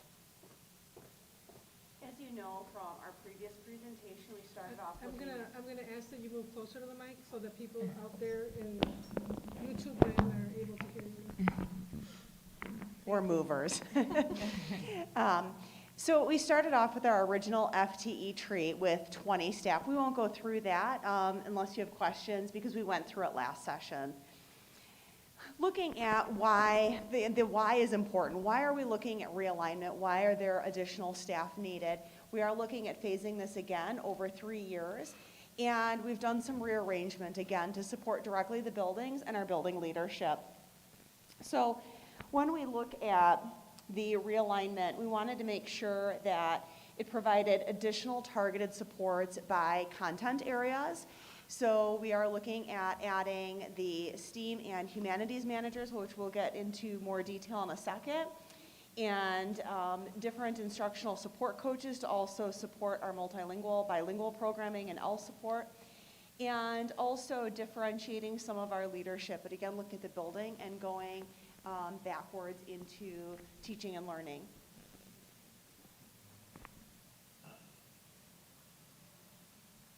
So here's our one-year plan. I don't think I need the mic. I'm pretty loud.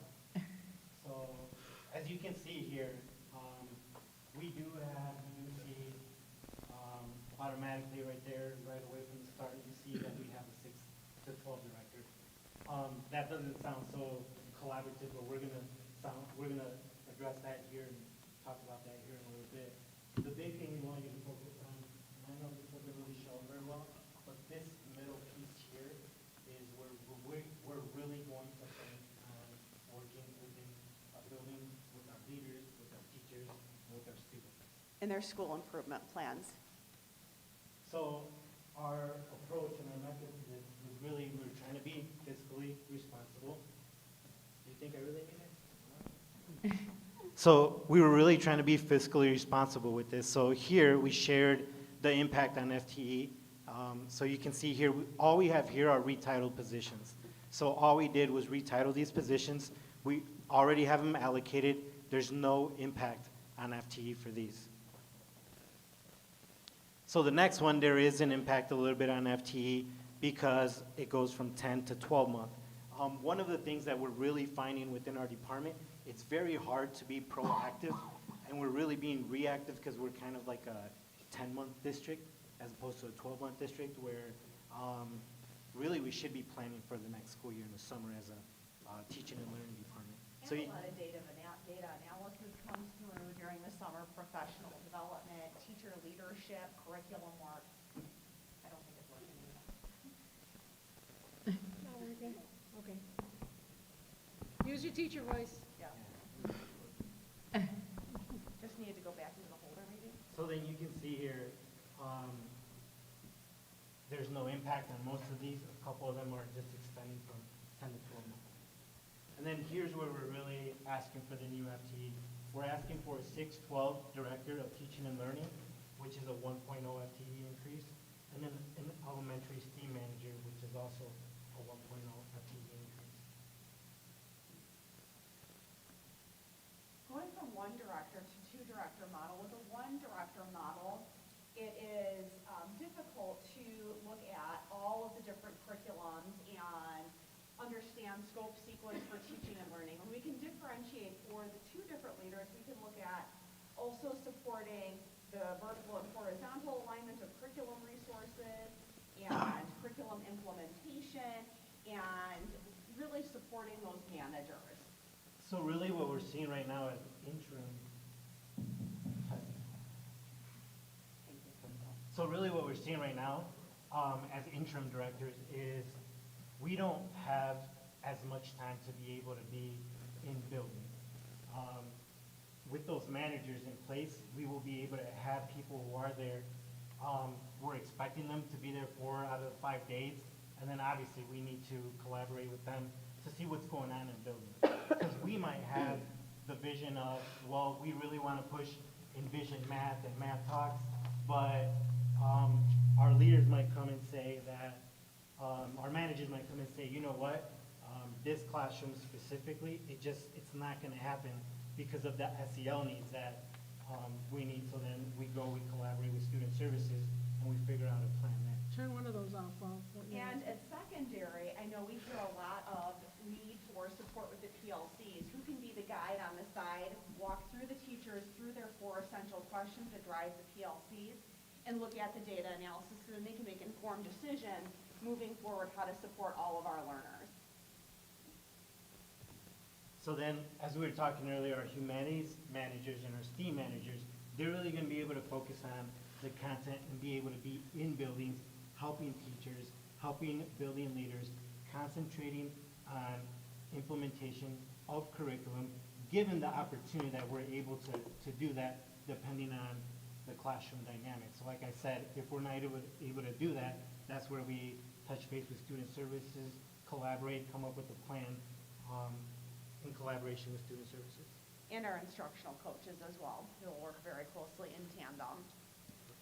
The assessment coordinator, as Billy had hinted on earlier with the expansion of the 10 months to 12 months, the assessment coordinator just does not look at the assessment, which I'm sure that you can see from your board reports, that there is a lot of assessments, especially in the spring, for our students. But it's also organizing the data for that, providing it for the teachers in a meaningful way.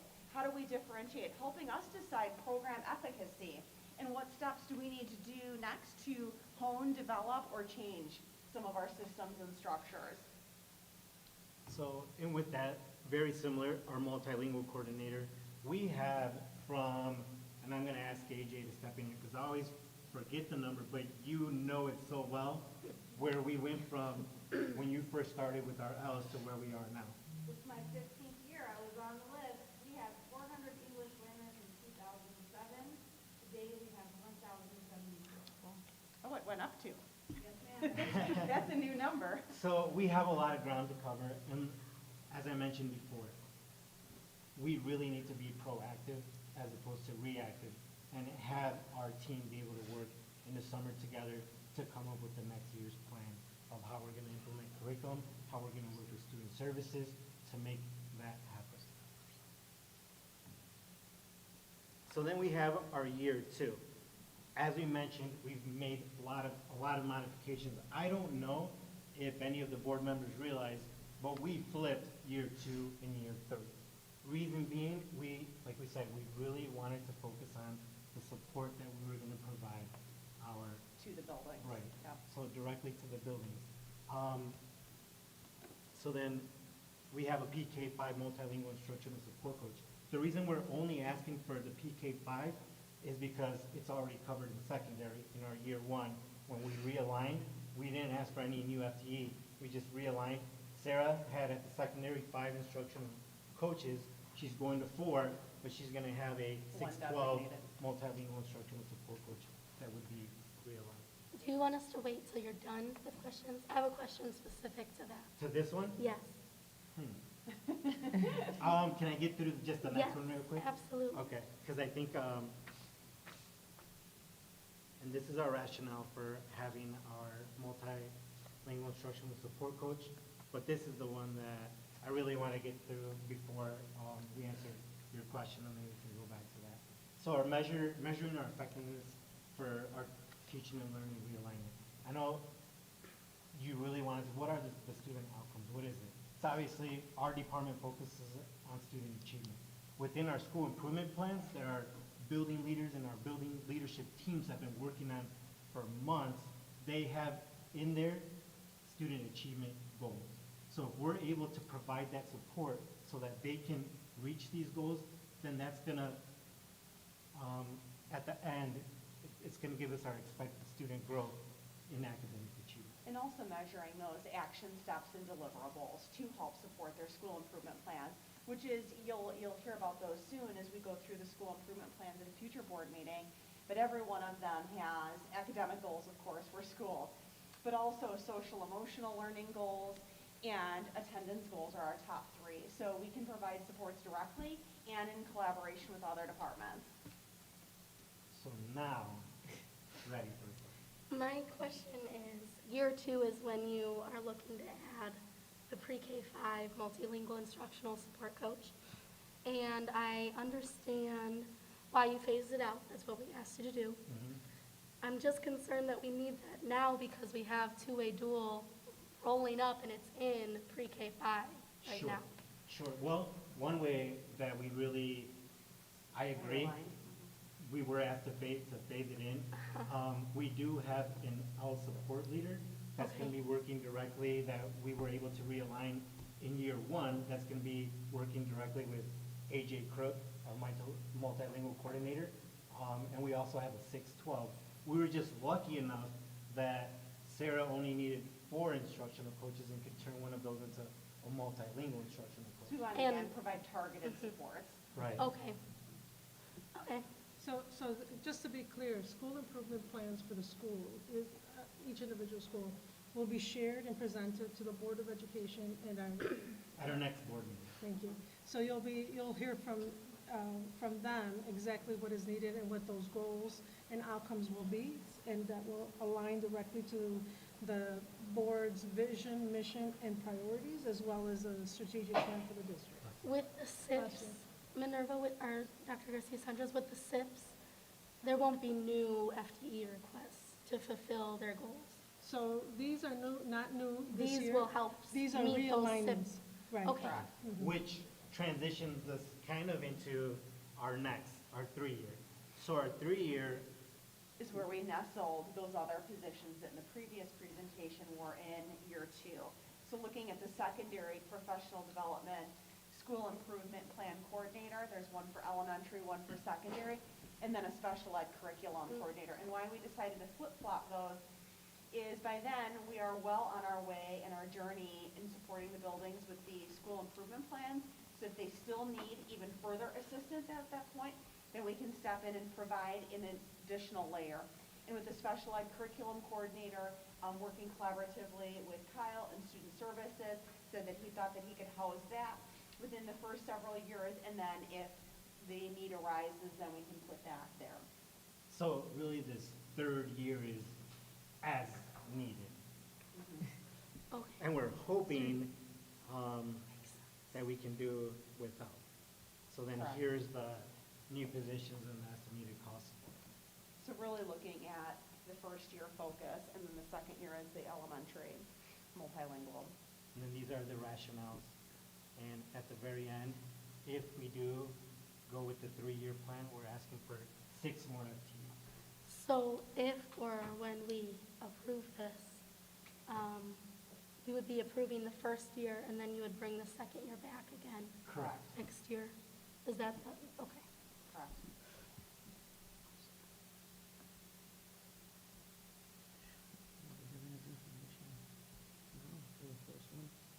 So at this moment, I just want us to be clear, we're not requesting FTE for this upcoming year for teaching and learning. We see the realignment, and it's not a reorganization.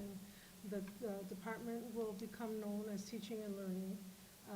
And all of the work that we intend to see based on the strategic plan and the implementation plan of the strategic plan done by this department will be monitored by the school improvement plans, as well as evaluation of the school leadership, and of course, the data that the assessment coordinator will help us to bring together to show that we are improving.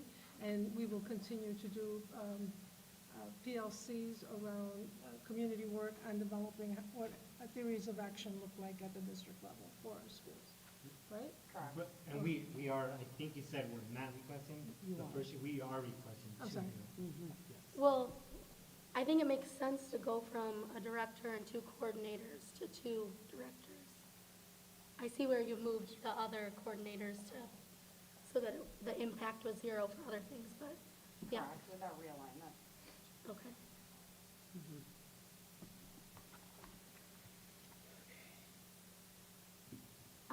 And so the 2 though for, the 2 for next year, we kind of, I understand it's informational again tonight, this is the 3rd week again, I think that we're seeing this, is that, are we gonna try, are we hoping to hire for next year still? So Sam, when I was in board minutes, I let Sarah know that you guys did have consensus to bring it back for a vote. So when I did speak with her, she said she wanted information and we would probably move it to a vote since consensus for you guys last board meeting Was to bring it back for action. That's what I thought, okay. Okay, so then we are moving to possible from information to action then, right? For the So we have first to year, to make- approve the first year. I don't know, are there any other questions? Any other questions?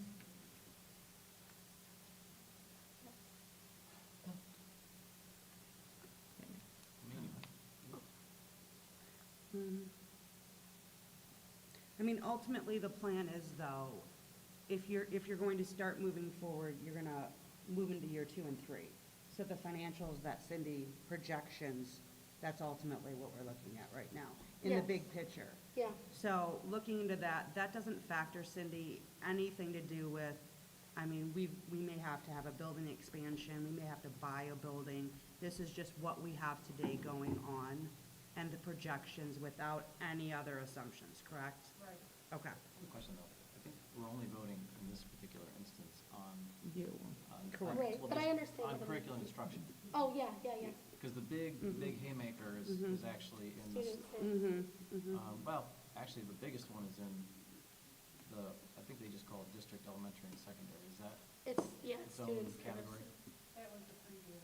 Well, that was the first one that we did last time. There were 3 phases. And this is the revised one? Classroom, yep. Okay. And then there was student services, Understood. Okay. But I do understand what you're saying, Yeah, Amanda, we need yeah. to consider that that is Yeah. what we're implying, Right. even in approving a first year. Right, Yep, because ultimately, if we're approving one, their Yep. plan is not gonna continue without the growth that they're looking for. I do, moving forward. commend the teams and the people that worked on this because it did make a significant difference to really look at where we can reallocate, what we can prioritize, and how we can phase it in. It really made a big difference in looking at how that affects our budget over the next 5 years. And with the budget projections that Cindy made, it does feel more comfortable, and then especially with the rationalizations you've provided, it makes sense also to me. Thank you. It took a lot of conversations between not only CNI, but student services, building. There's a lot of back and forth and creative thinking. Our instructional coaches, Yeah. our whole team, really, we got feedback as much as we could for it. But just to go back to Amanda's question a little bit, that third year, we are really crossing our fingers and saying our prayers that we don't need that third year, with hoping that this realignment is going to help us provide more support within the buildings, just like Kyle's plan is doing, so that we wouldn't need that third year. Our focus is on the first and second. So again, we're taking steps to be proactive. Correct. So the more that we can lay out a foundation and make sure that our framework is working, our MTSS framework is working, and we're leading with school improvement plans, that will mitigate whether or not we have to go into a third year or any other piece.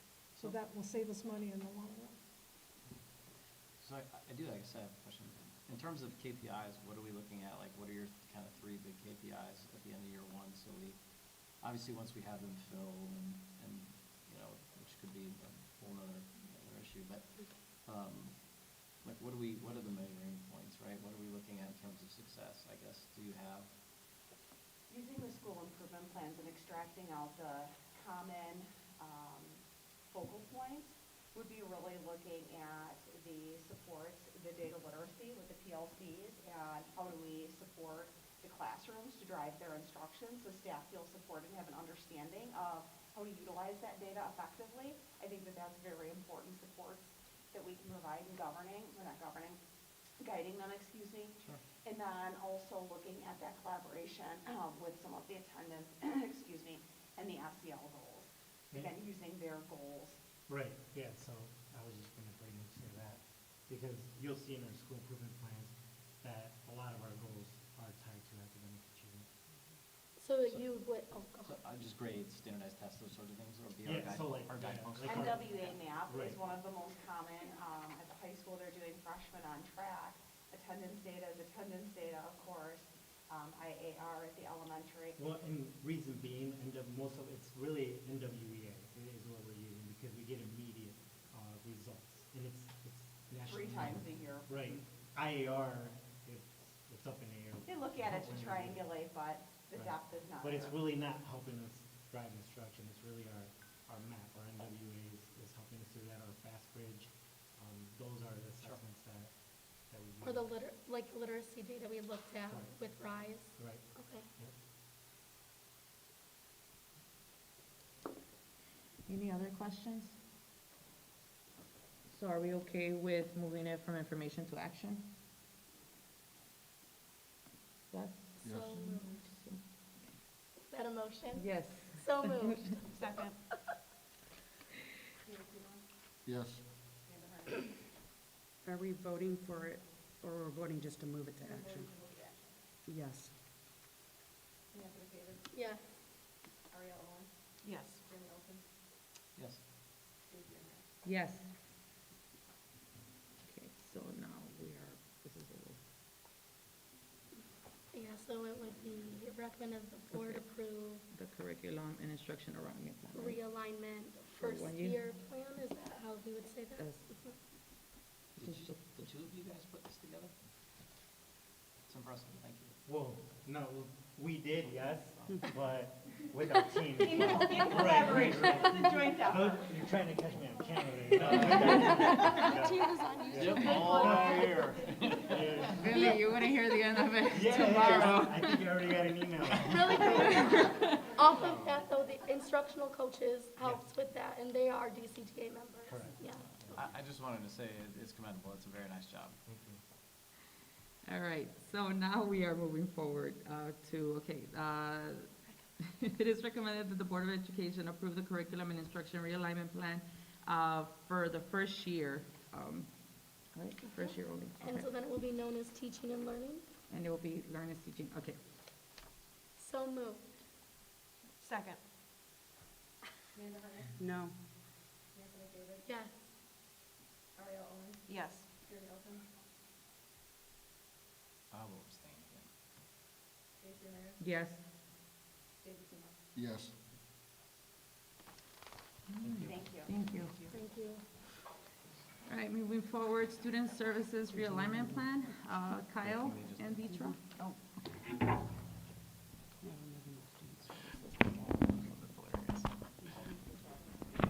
Test, test, test.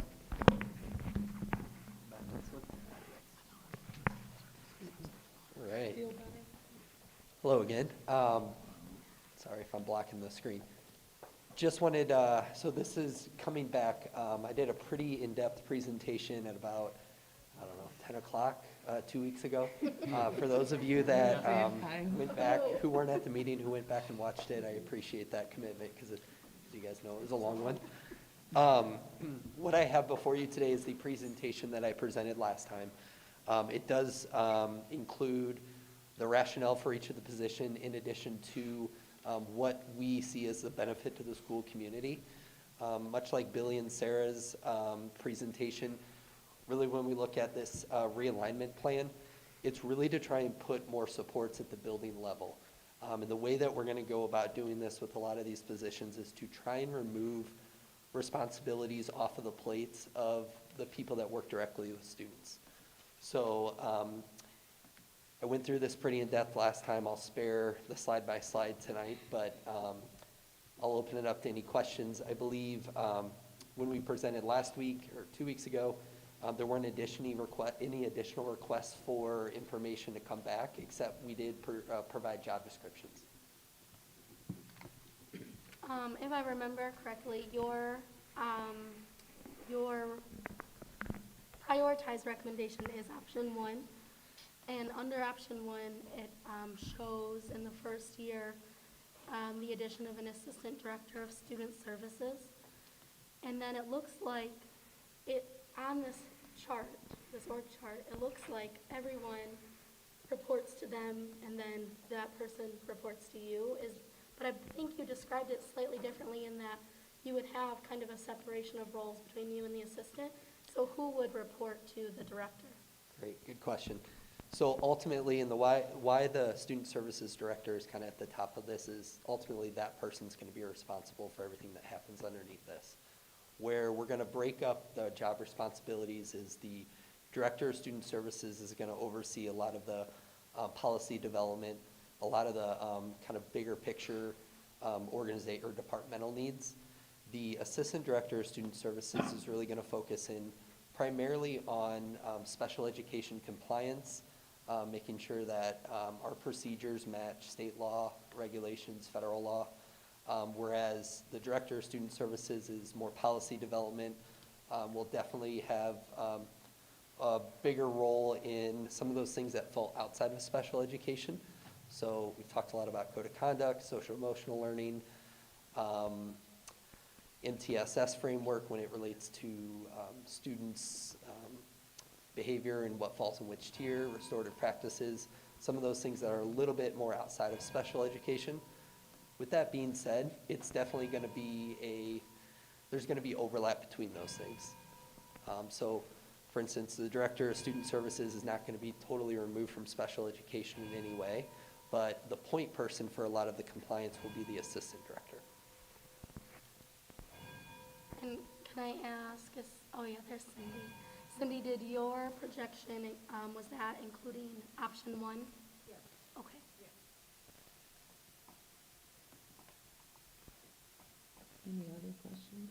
You know, I guess when I look at these org charts, one of the things that I think Samantha was just, I think it was you, pointed out is whenever I see a person who has one direct report, it typically stands off the page. And I guess I'm not sure in our current state, and I might be looking at this wrong, but I don't see here's the current that I'm comparing to in the, so which slide is that? Is there one? Yeah, let's see. I keep Slide 11, is it 11? Yep, Yeah, so slide 11 is our current organizational structure, or department structure. Above it down, right there. That's, no. Oh, that's current? No, it Oh. should have 13 FTEs. Slide 11. Page Oh, 11 in the found it. PDF. Okay, got it. Thank you. Yep. And obviously, this one looks like you have a lot more direct reports than a person really can handle. So, is the thought that, I'm trying to understand the rationale and the thought of, we're throwing in an administrative assistant there that we don't currently have, which I assume will take some of the burden off of follow-up things and such. But then we have an assistant director who's going to be doing pretty much everything that position was doing. And you mentioned just that the director role would become more, well, I guess I don't know. Because it seems like you have a lot going on now. But if you have an assistant that's doing all of that, what's left from a work product perspective? Yeah, good question. So just a point of clarification. So we're not actually creating an administrative assistant position. That does exist. What we're asking for is a special education compliance analyst. What that individual is responsible for, or would be responsible for, is to ensure that we are staying in compliance with the special education rules, regs, and law. Currently, my administrative assistant has, that's a big part of her role. She also has a couple other things that take up a lot of responsibility and time, such as not overseeing as the liaison, but supporting McKinney-Vento in our district. She also does a lot with some of our Medicaid fee-for-service things. So what I've kind of evaluated since I've been in this role is one of the biggest important things in the world of special education is compliance. We want to make sure that we're staying in compliance with law for a couple of reasons. One, it's best for kids. Two, we get federal funding that is tied to our ability to stay in compliance with law. If we're out of compliance, then that could result in a few different things. There could be an audit finding, which would require us to do a corrective action plan on a more significant level. If there is concern or complaint that we weren't providing a student with services that they're entitled to, that opens us up to litigation as well. So this compliance analyst position is really going to make sure that we're, for lack of a better way of putting it, dotting our I's and crossing our T's when it comes to the nuances of special education. So paperwork, making sure meetings are scheduled within the identified timeline, making sure the right individuals are invited to IEP meetings. If an individual wasn't invited, making sure the excusal form was filled out. All of those little details. What this role is also going to do is pull a lot of the paperwork that our current case managers have to do off of their plate, which a big piece of that is going to be scheduling IEP meetings or evaluation meetings for students who are going through the process of being identified with a disability. What that's going to do in turn is allow our case managers to have more time, more direct support for our kids and our families. So that's kind of the chain reaction there, is we're freeing up what a lot of special educators would probably complain about, which is the paperwork side of their job, and not part of why they went into supporting kids and working with kids. So we're trying to give that back to them so they can then take those resources, put it back into the students. The assistant director of student services would oversee that piece of it. So everything from ensuring that we're in compliance to making sure that we have everybody's trained correctly, that there's coaching that's involved in case management, that we're able to pull in resources from the state to be able to help us in areas that we've identified that we might be struggling in. So for example, this year, part of our strategic plan is to write better IEP goals, to make sure that they're SMART goals. Those type of things that we notice internally that we need to work on, those are the things that are going to be the primary role of the Assistant Director of Special Education. The Director of Student Services, sorry, I said Special Education, it's kind of interchangeable. The Director of Student Services would be more in line of overseeing special education at large, but really diving in more to the social emotional learning, code of conduct, making sure that we're tying in our community agencies as best we can to support students. Family outreach will have capacity to be able to do a lot more of that. So you said it earlier, and it's not about me, it's about this position. There's a lot that falls underneath the student services umbrella, and increasing our capacity to be able to manage that and do a better job with it, I think is only gonna benefit our kids and our staff that work with our kids.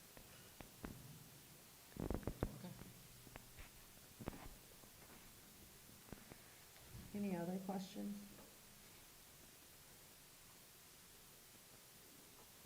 Okay, so do we feel that we have enough information to move this from information to action? This was another one that we had consensus to. And this one has an option 1, option 2, option 3. Right. So which one are we looking at? Considering. Well, there's only about $100,000 difference between 1 and 2. And 3 is what, 875, so. I will say my preferred option would be option 1. Just throwing that out there.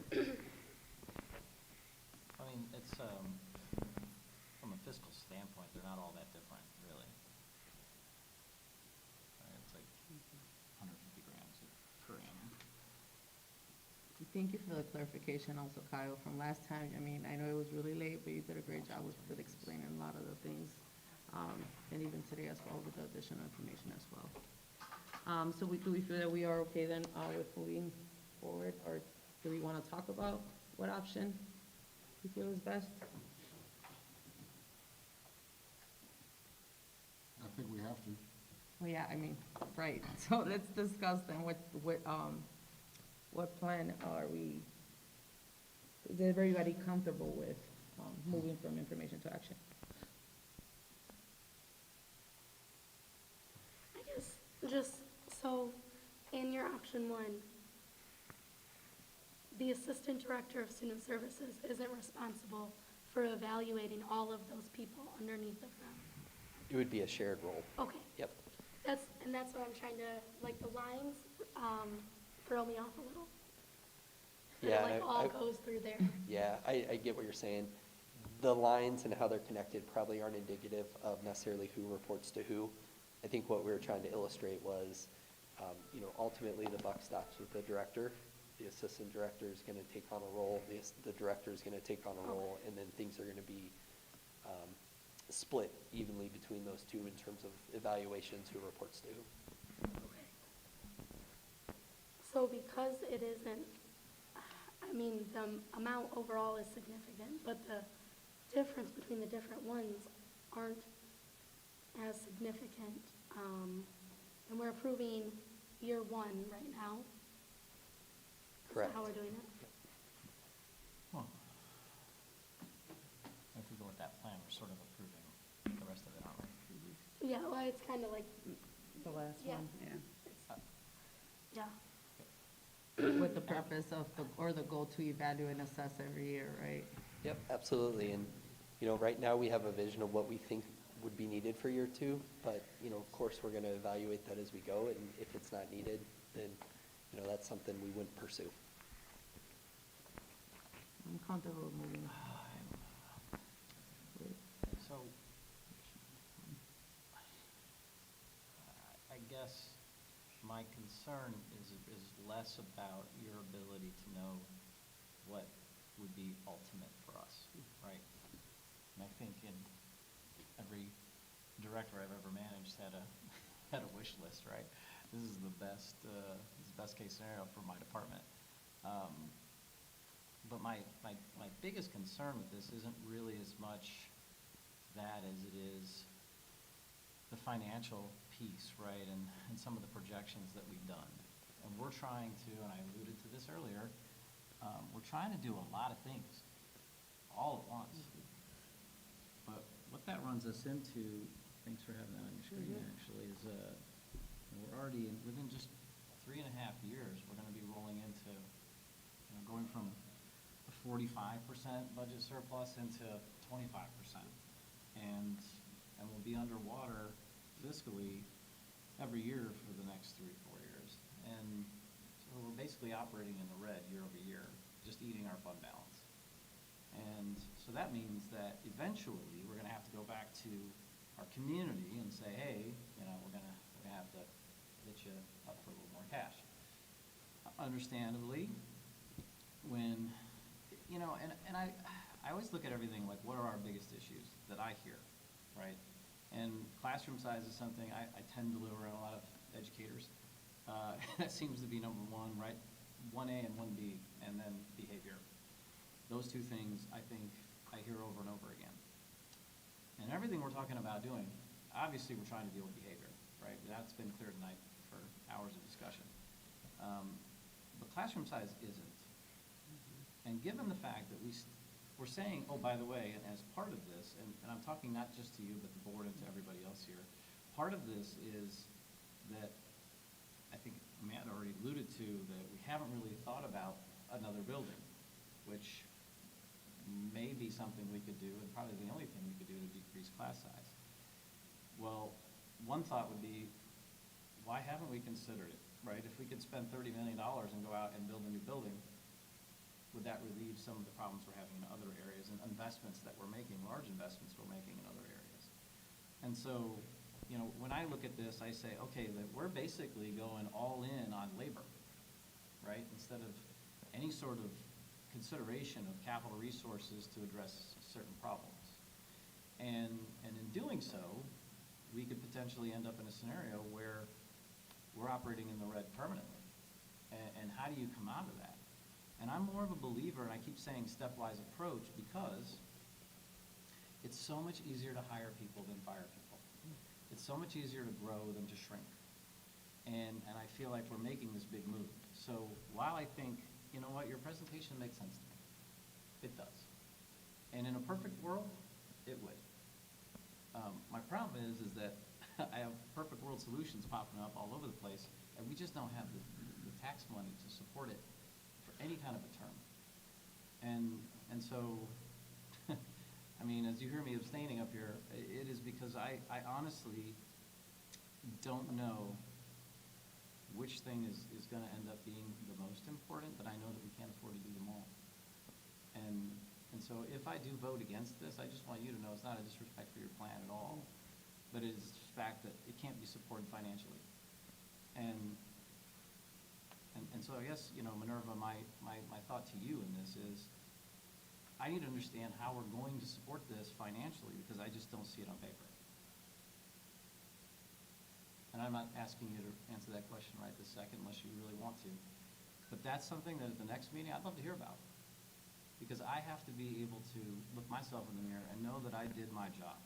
We are fiduciaries for this organization, and if we can't speak to these things to someone in the public, and I get approached by anyone, I'm basically going to have to say we're you know, running it into the ground. And I think, you know, we mentioned the Chicago Public School District. They're like $30 billion in debt. And right now, we're in a good place. I don't want to end up there. We can't. So anyway, I just want you to hear that. Because while I appreciate where you're coming from, and while it's logical and makes sense to me, I'm just trying to decide what's our number one thing, and I want to vote for that. Because at this time, I want to do a stepwise approach. Personally, I'm not speaking for the board. I'm speaking for me as a board member. Does that make sense? It does. Thank you for saying that. Absolutely. Is there any way that you can address that, Cindy, or no? I mean, the numbers speak for themselves, I'll be honest with you. I mean, that's why I provided this document, that we reviewed it at the face, I revised it a little bit. I increased some of the new growth based on what Meta and Facebook, and I feel it's a conservative number that's in there now. And again, who knows what those kind of questions in the future, that will help us obviously with additional revenue, and will help the tax rate as well for all the taxpayers here. So there's good, you know, economic growth that's happening. Just don't know exactly what those numbers are going to look like. So those they're in here a little bit, but not tied to the extent they should be. But again, I like to take that conservative approach when it comes to fiscal responsibility, of course.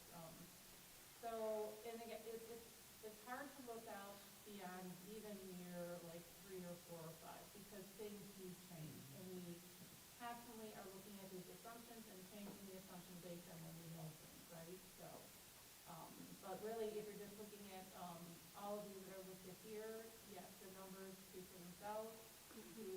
But we have garnered a lot of fund balance. I mean, the last few years, if we look at the history, I believe I have that history chart, we had some surpluses.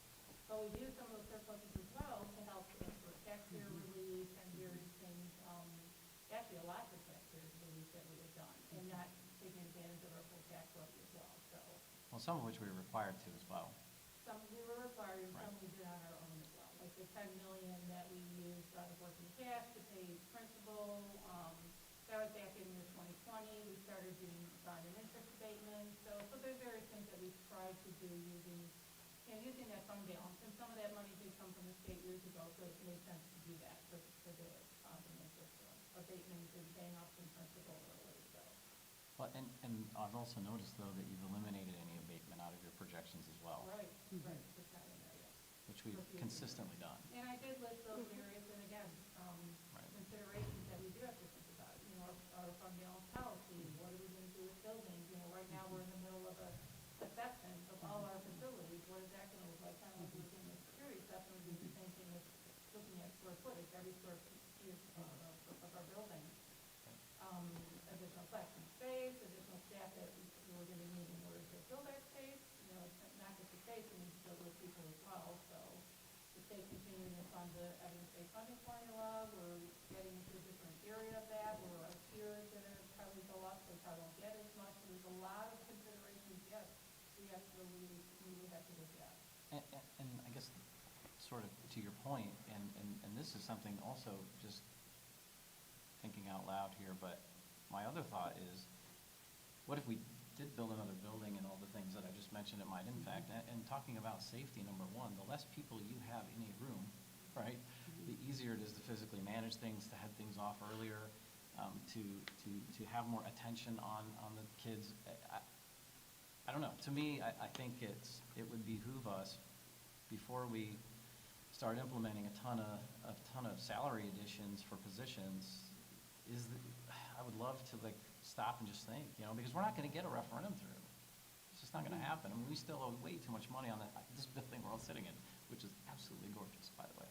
But where are we gonna put everybody, right? And how are we gonna reduce class size? We keep saying we're gonna do it, and we have no other way to do it. Right? I mean, There's a lot of competing priorities, for sure. That's for sure. agreed. And they all affect each other. Yes, they do. At the end of the day, and that's where, I would really encourage us as not just a board, but a cabinet and administrators to take a deep dive on, and is it a realistic thing to think we can take some of this fund balance we have currently and reinvest it in facilities as opposed to in just people? And how can those offset each other? And you're gonna say, well, then you're gonna need more teachers, which I know is the next thing, but okay, fine. But at least it's another option that we can consider, right? And so what I see now, though, to me looks fairly bleak, because we don't know what's gonna come ahead, especially in the economy that we're in right now. And if that continues, some of those buildings that are sitting out there now could become empty, in which case there is no business there, and we don't have any revenue. So, okay. Yeah, I mean, it's difficult to know what the future is going to look like. 100%. But then we don't want to stifle ourselves either, so, how do you find that balance? Right, well, and incremental growth.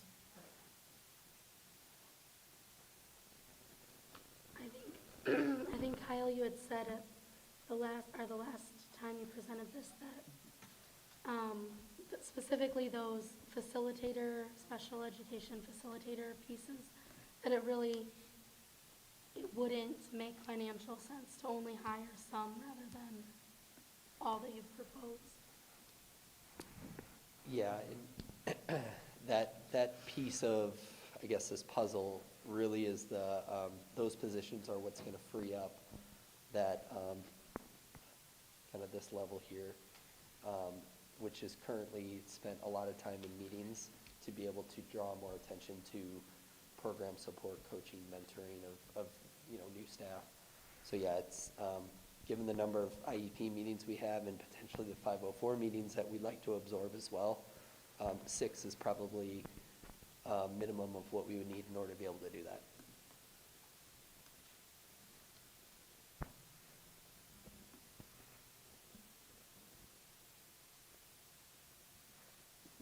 So I guess, Jeremy, needed a break. I don't know if that was, He ran to the restroom. yeah. I'm just, was he suggesting we don't move to action? Your consensus last board meeting was to move to action, or to Or move make to motion. action, or vote. Right. But you guys had to come to consensus with which option. Which option? You guys were going to take a vote.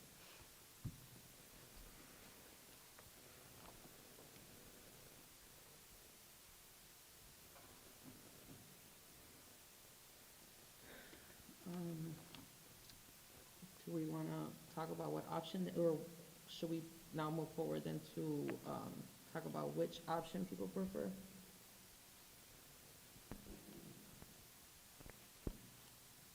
I personally am okay with option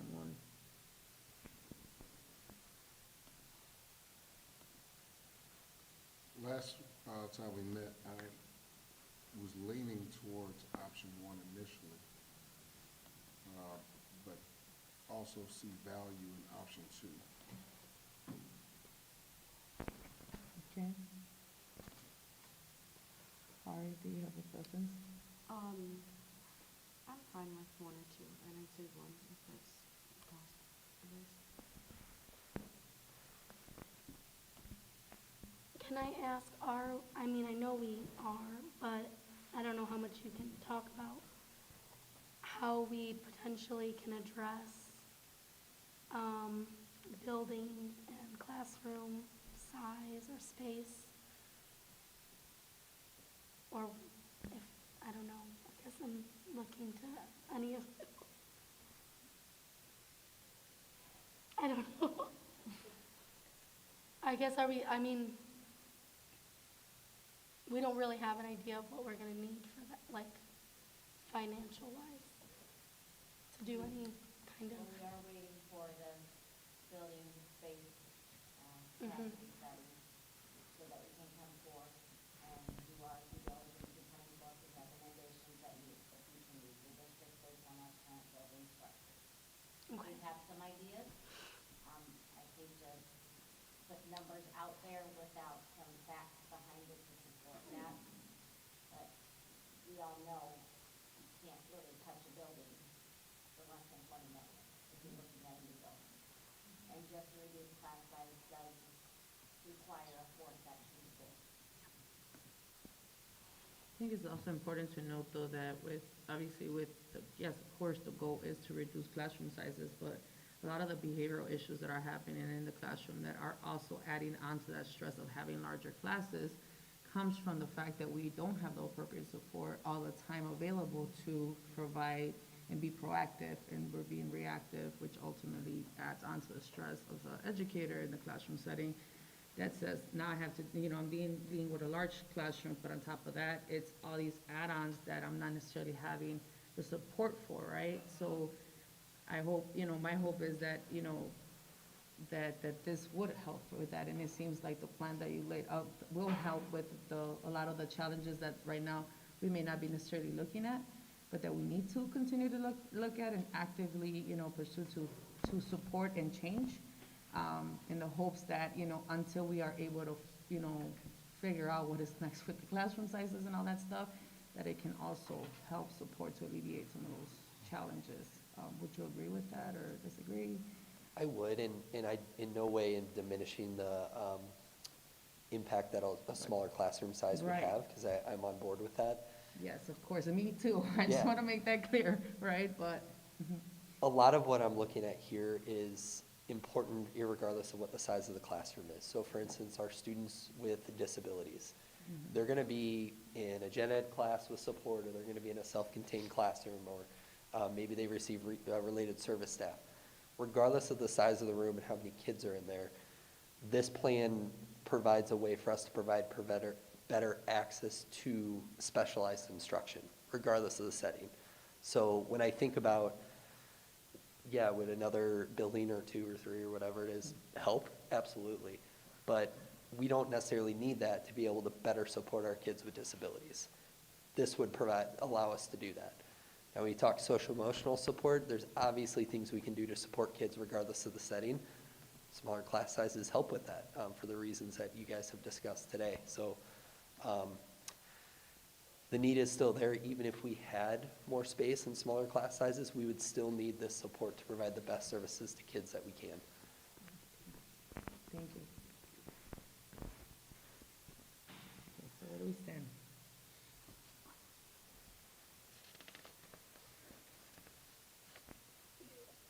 You had said option 1. I'm okay with option 1, yes. David, you said, option, I apologize. 1 or 2. 1 or 2, you I said. said 1 or 2. Okay, and Ari? Amanda? No, Whatever, okay. Jeremy? Relative to these plans, I don't think that there's a meaningful difference financially to the district between any of them. So I would give Kyle the choice in that regard. And Kyle just stated option 1, correct? And what about you, Sam? Any last comment? I mean, I tend to agree with Jeremy. It's not like a significant difference. So, option 1. Option 1. Okay, so we are, we're making a motion to move, this student service realignment plan from information to action. Is there a motion? So moved. Second. Okay. It is recommended that the Board of Education approve the contract extension. Oh, I apologize. It's been a long day. I apologize. Go ahead. The roll call. Oh, your roll call. Yes. Aria Owen. Yes. Jerry Wilson. Abstain. Stacy Ramirez. Yes. David Seymour. Yes. Amanda Harmon. Abstain. Okay. Thank you very much. No. Oh, now we're gonna vote. Sorry, premature.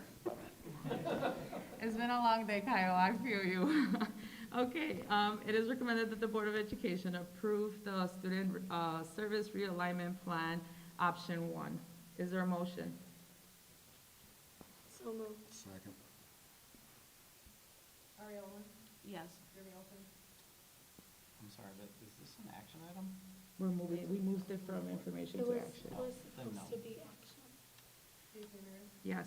David Seymour. Yes. Amanda Harmon. No. Samantha Davis. Yes. All right, Thank moving you. on. Andy Frain Services contract extension. Ms. Cindy Carpenter.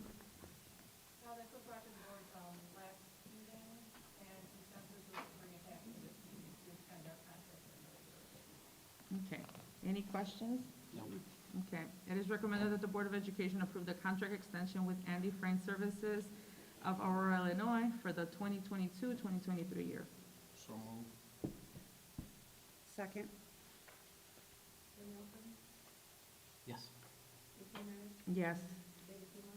Yes. Amanda Harmon. Yes. Samantha Davis. Yes. Aria Owen. Yes. Thank you.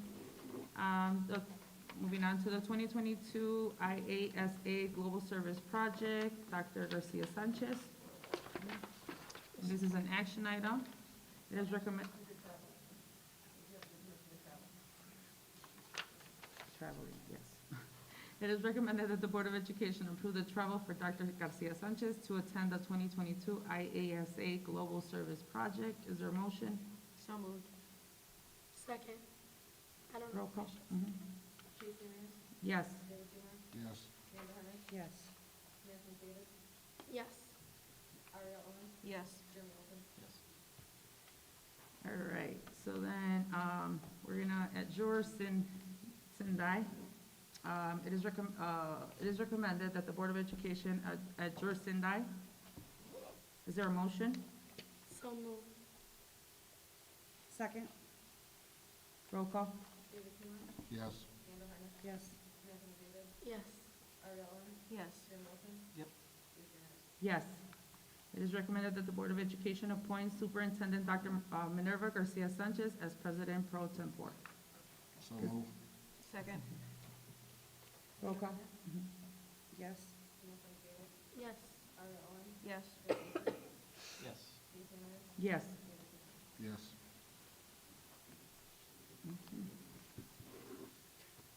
Okay. My first time doing this too.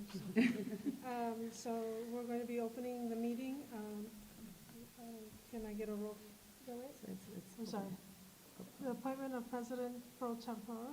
No, we're here, I apologize. I'm sorry. Opening the- So we're going to be opening of the meeting.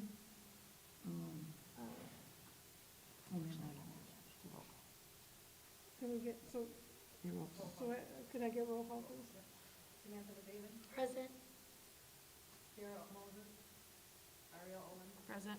Jim Wilson? Here. Stacy Miller? Present. David Seymour? Present. Amanda Hunt? Here. So, item up is the nomination and election of board officers. It is recommended that the Board of Education members will select their officers. Nominations are now in order for the office of president. Members can now make nominations. I would like to nominate Samantha McDavid for president.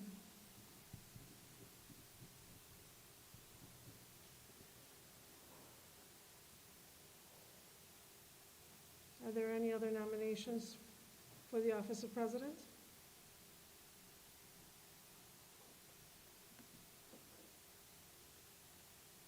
Are there any other nominations for the office of president?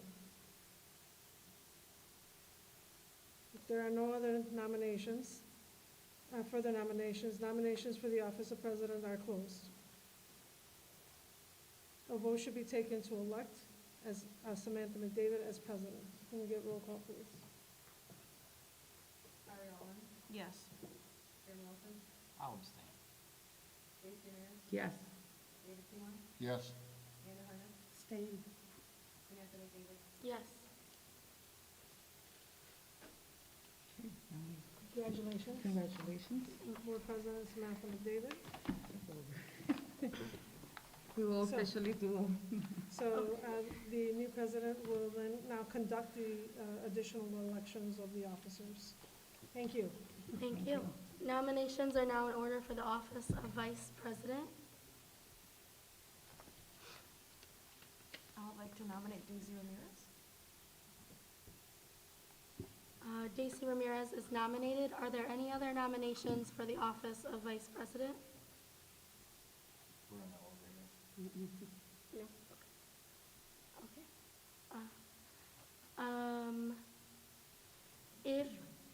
If there are no further nominations for the office of vice president, or no other nominations, nominations for the office of vice president are closed. If only, sorry. Jackie, please call the roll for voting on the office of vice president. Ariel Owens? Yes. Jim Wilson? Abstain. Sorry. Stacy Miller? Yes. David Seymour? Yes. Amanda Hunt? Staying. Samantha McDavid? Yes. Congratulations. Congratulations. Nominations are now in order for the office of secretary. I would like to nominate Ariel Owens. Ariel Owens is nominated. Are there any other nominations for the office of secretary? Okay. If there are no further nominations, nominations for the office of secretary are closed. Jackie, please call the roll for voting on the office of secretary. Jim Wilson? Abstain. Stacy Miller? Yes. David Seymour? Yes. Amanda Hunt? Abstain. Samantha McDavid? Yes. Ariel Owens? Yes. Congratulations, Ariel. Okay. Oh, wow, we have more new business. Next up, new business and administration is the, oh, I gotta go back. Sorry. I have to go. I'm just giving you a heads stuff, I'm not gonna, I'll stay for the vote, but Oh, I'm not gonna be able to stay for new business, I Understand. apologize, I have to be somewhere. Okay. It is recommended that the Board of Education, no. Number 11. I apologize, right here. Oh, number 11, I missed it, thank you. It is recommended that the board, this is appointment of board clerk, this is an action item. It is recommended that the Board of Education appoint Jackie Pringle as the board clerk of the Board of Education. So move. Second. Yes. Yes. Yes. Resounding yes. Yes. Yes. Is this the last office? I'll wait for treasurer and then. Okay, appointment of board treasurer, this is an action item. It is recommended that the Board of Education appoint Cynthia Carpenter as the treasurer of the Board of Education. So move. Second. Roll call, please. Yes. Yes. Yep. Yes. Absolutely, yes. Yes. I just keep it. Thank you, and congratulations to both of you. Yes, officially switched. Okay. My apologies to the presenters, I do have to run, but I'll watch the video. Congratulations. We didn't need to switch. Okay. Have a good night, Jeremy. New business administration. We have the Board of Education meeting scheduled for 2022-2023 school year, presented by Dr. Minerva Garcia Sanchez. So, as is customary on this day, as an election of the new members, we need to put into action what our calendar will look like for meetings, beginning the school year 22-23, which begins July 1st. I believe each one of you received the calendar of the school year now. Currently, we have meetings on the first and third Tuesday of each month. Is there, wondering if you'd like to keep that, or if we need to make changes? So that's number one. And number two, there are 3 months in the year that there's only one meeting that occurs. That would be in the month of July, the month of December, and the month of January. So we just need to make sure that we are okay with that as well.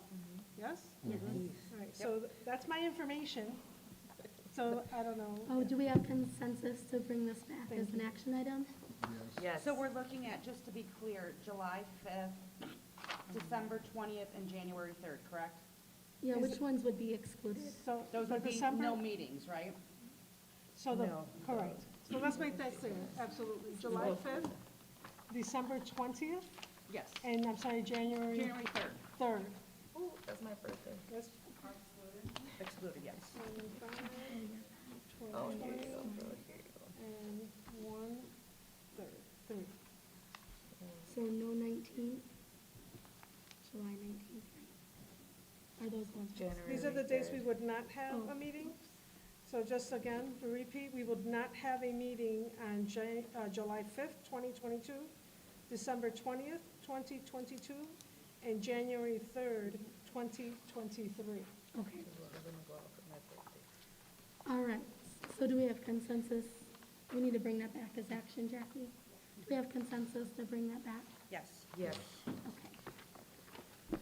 Item B, Consolidated District Plan. This is informational by Kim Lyle.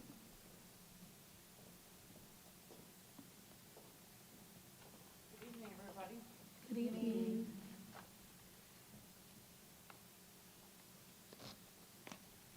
I'm gonna put all these finally. I saw it. Alright.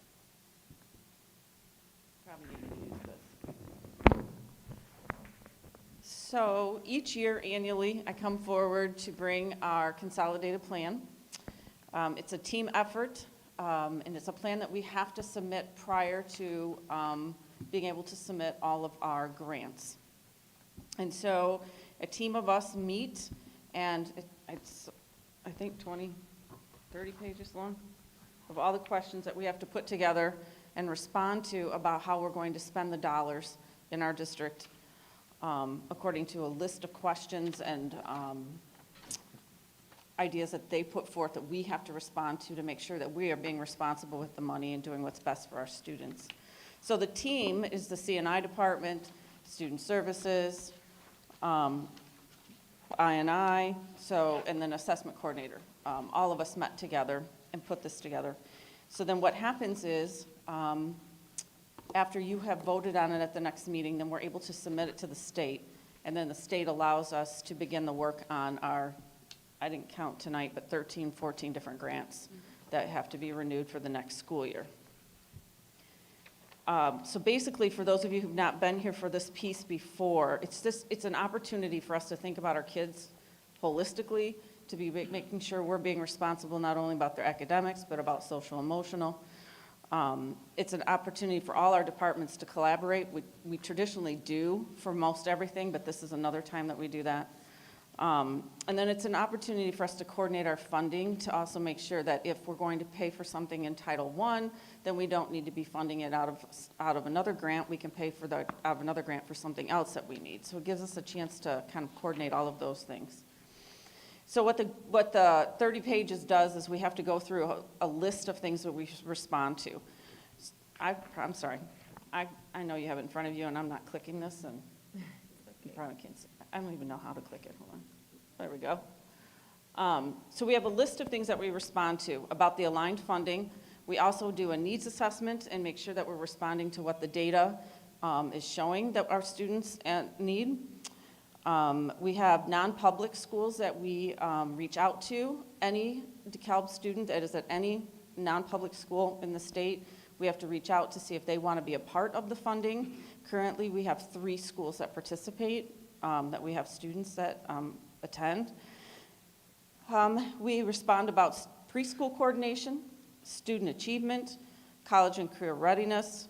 We respond about how we're going to provide professional development to our teachers and what is needed, about providing a safe and healthy environment, about the academics and our students' linguistic needs, and then about foster care.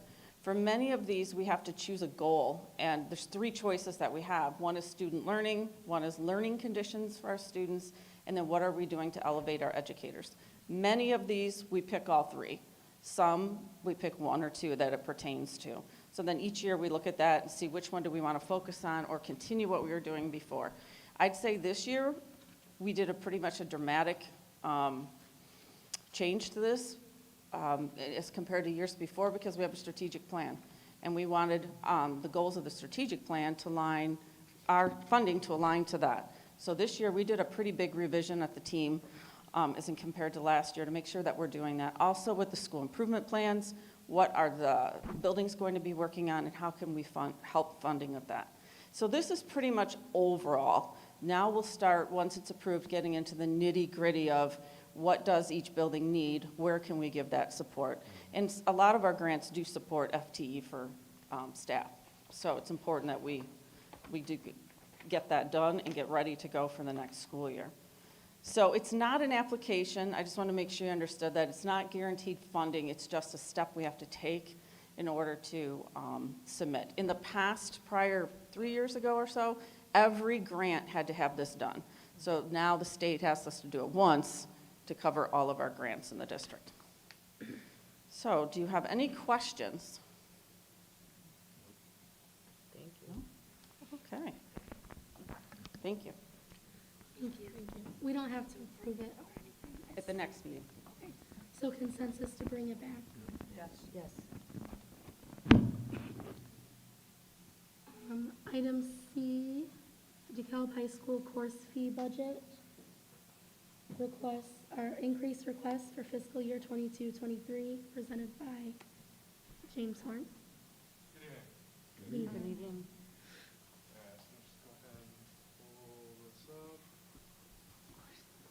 Okay, so each year we, as a high school, come before the board and ask for modification to course fees. Just as kind of a reminder, what course fees are, fees charged to parents and or guardians to help supplement some costs for materials.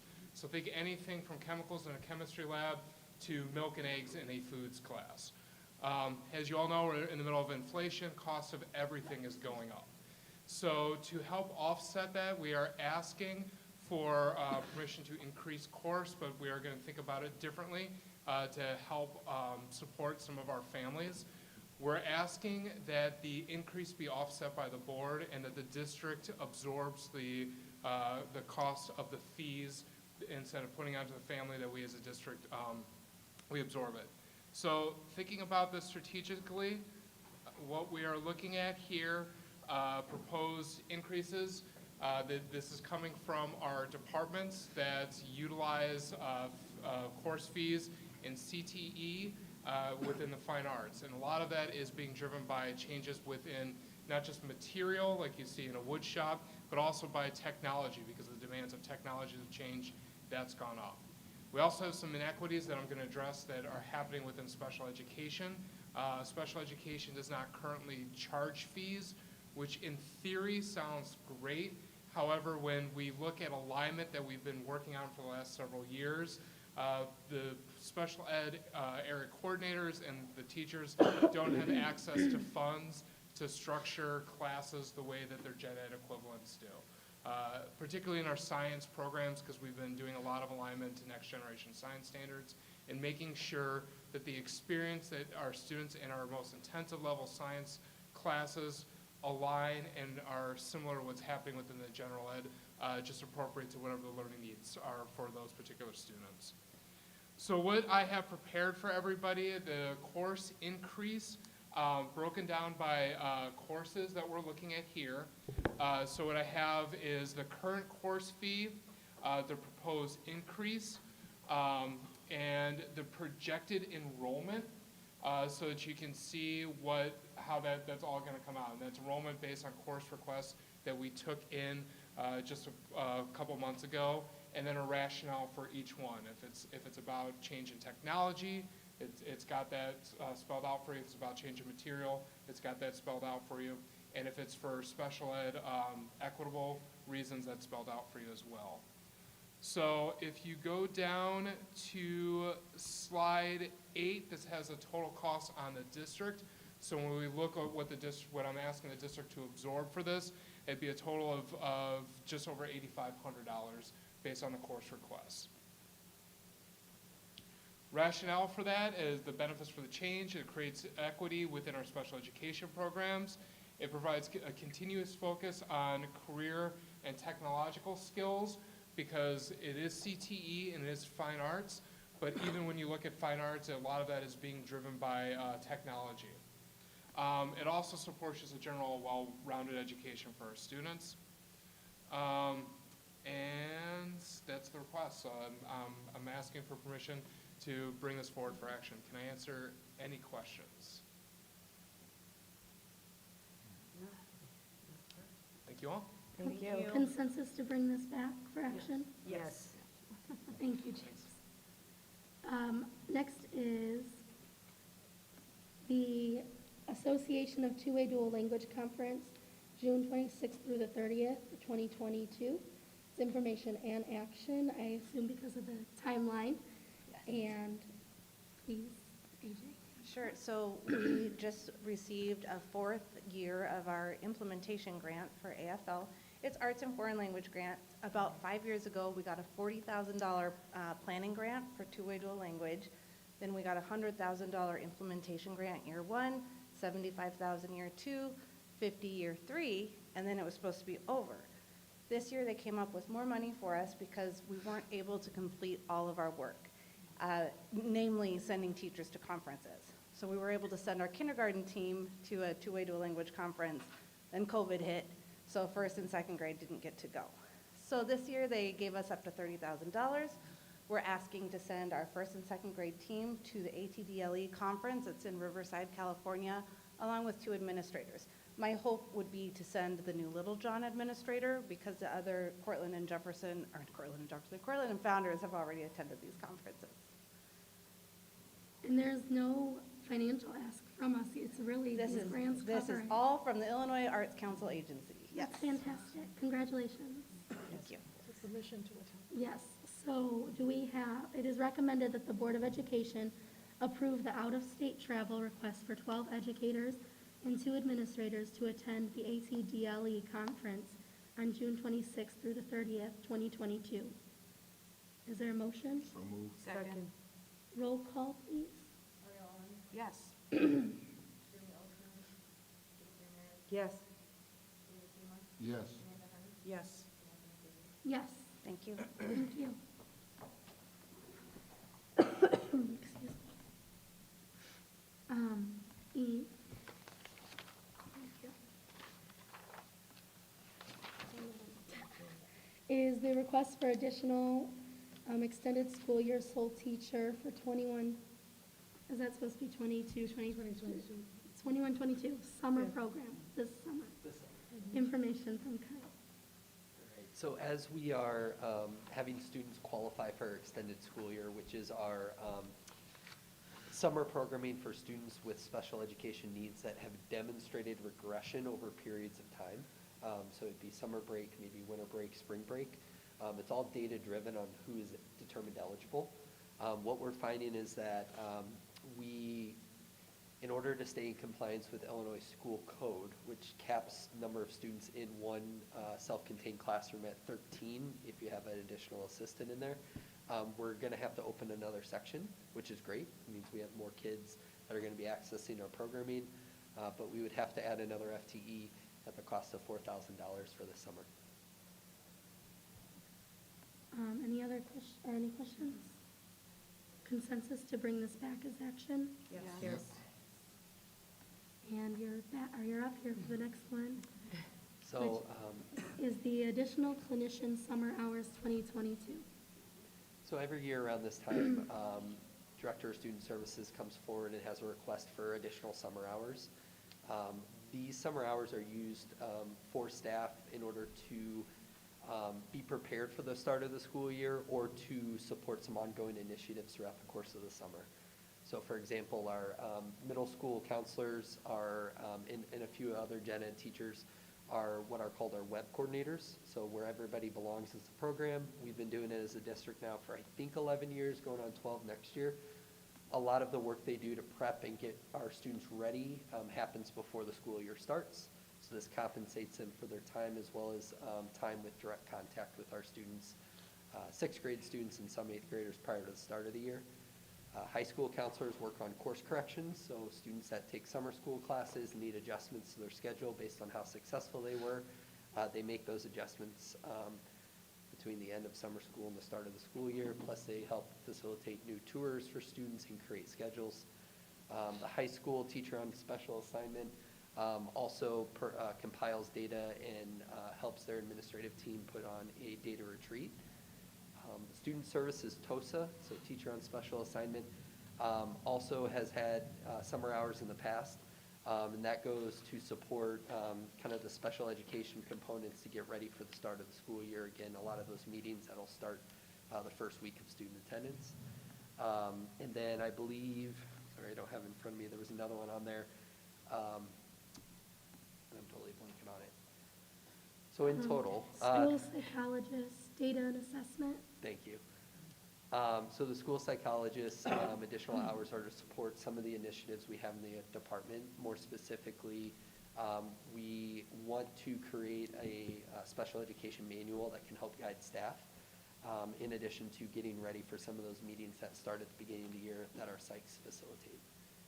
So in total, we're calculating at maximum about a little over 1,400 hours in total, which would be at a maximum of around $88,000.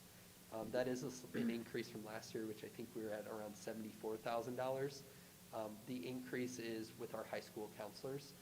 They did a really nice job in putting together a proposal for me to illustrate how many hours they worked that were unpaid in addition to what they did last year. And so after reviewing that, I felt an increase of, I think it was 5 additional hours for each of those counselors was appropriate. I will say last year we did not spend, so those hours all weren't used over the summer for various reasons. So $74,000 was allocated, but that's not what we spent. I do anticipate that would be the case again this year, $88,000 being the max, but we'll come in most likely lower than that. Any questions? Do we have consensus to bring this back for action? Yes. superintendent's updates. Good evening, everyone. So I'm going to be quick about this, but I think that really there's some kudos that need to occur here.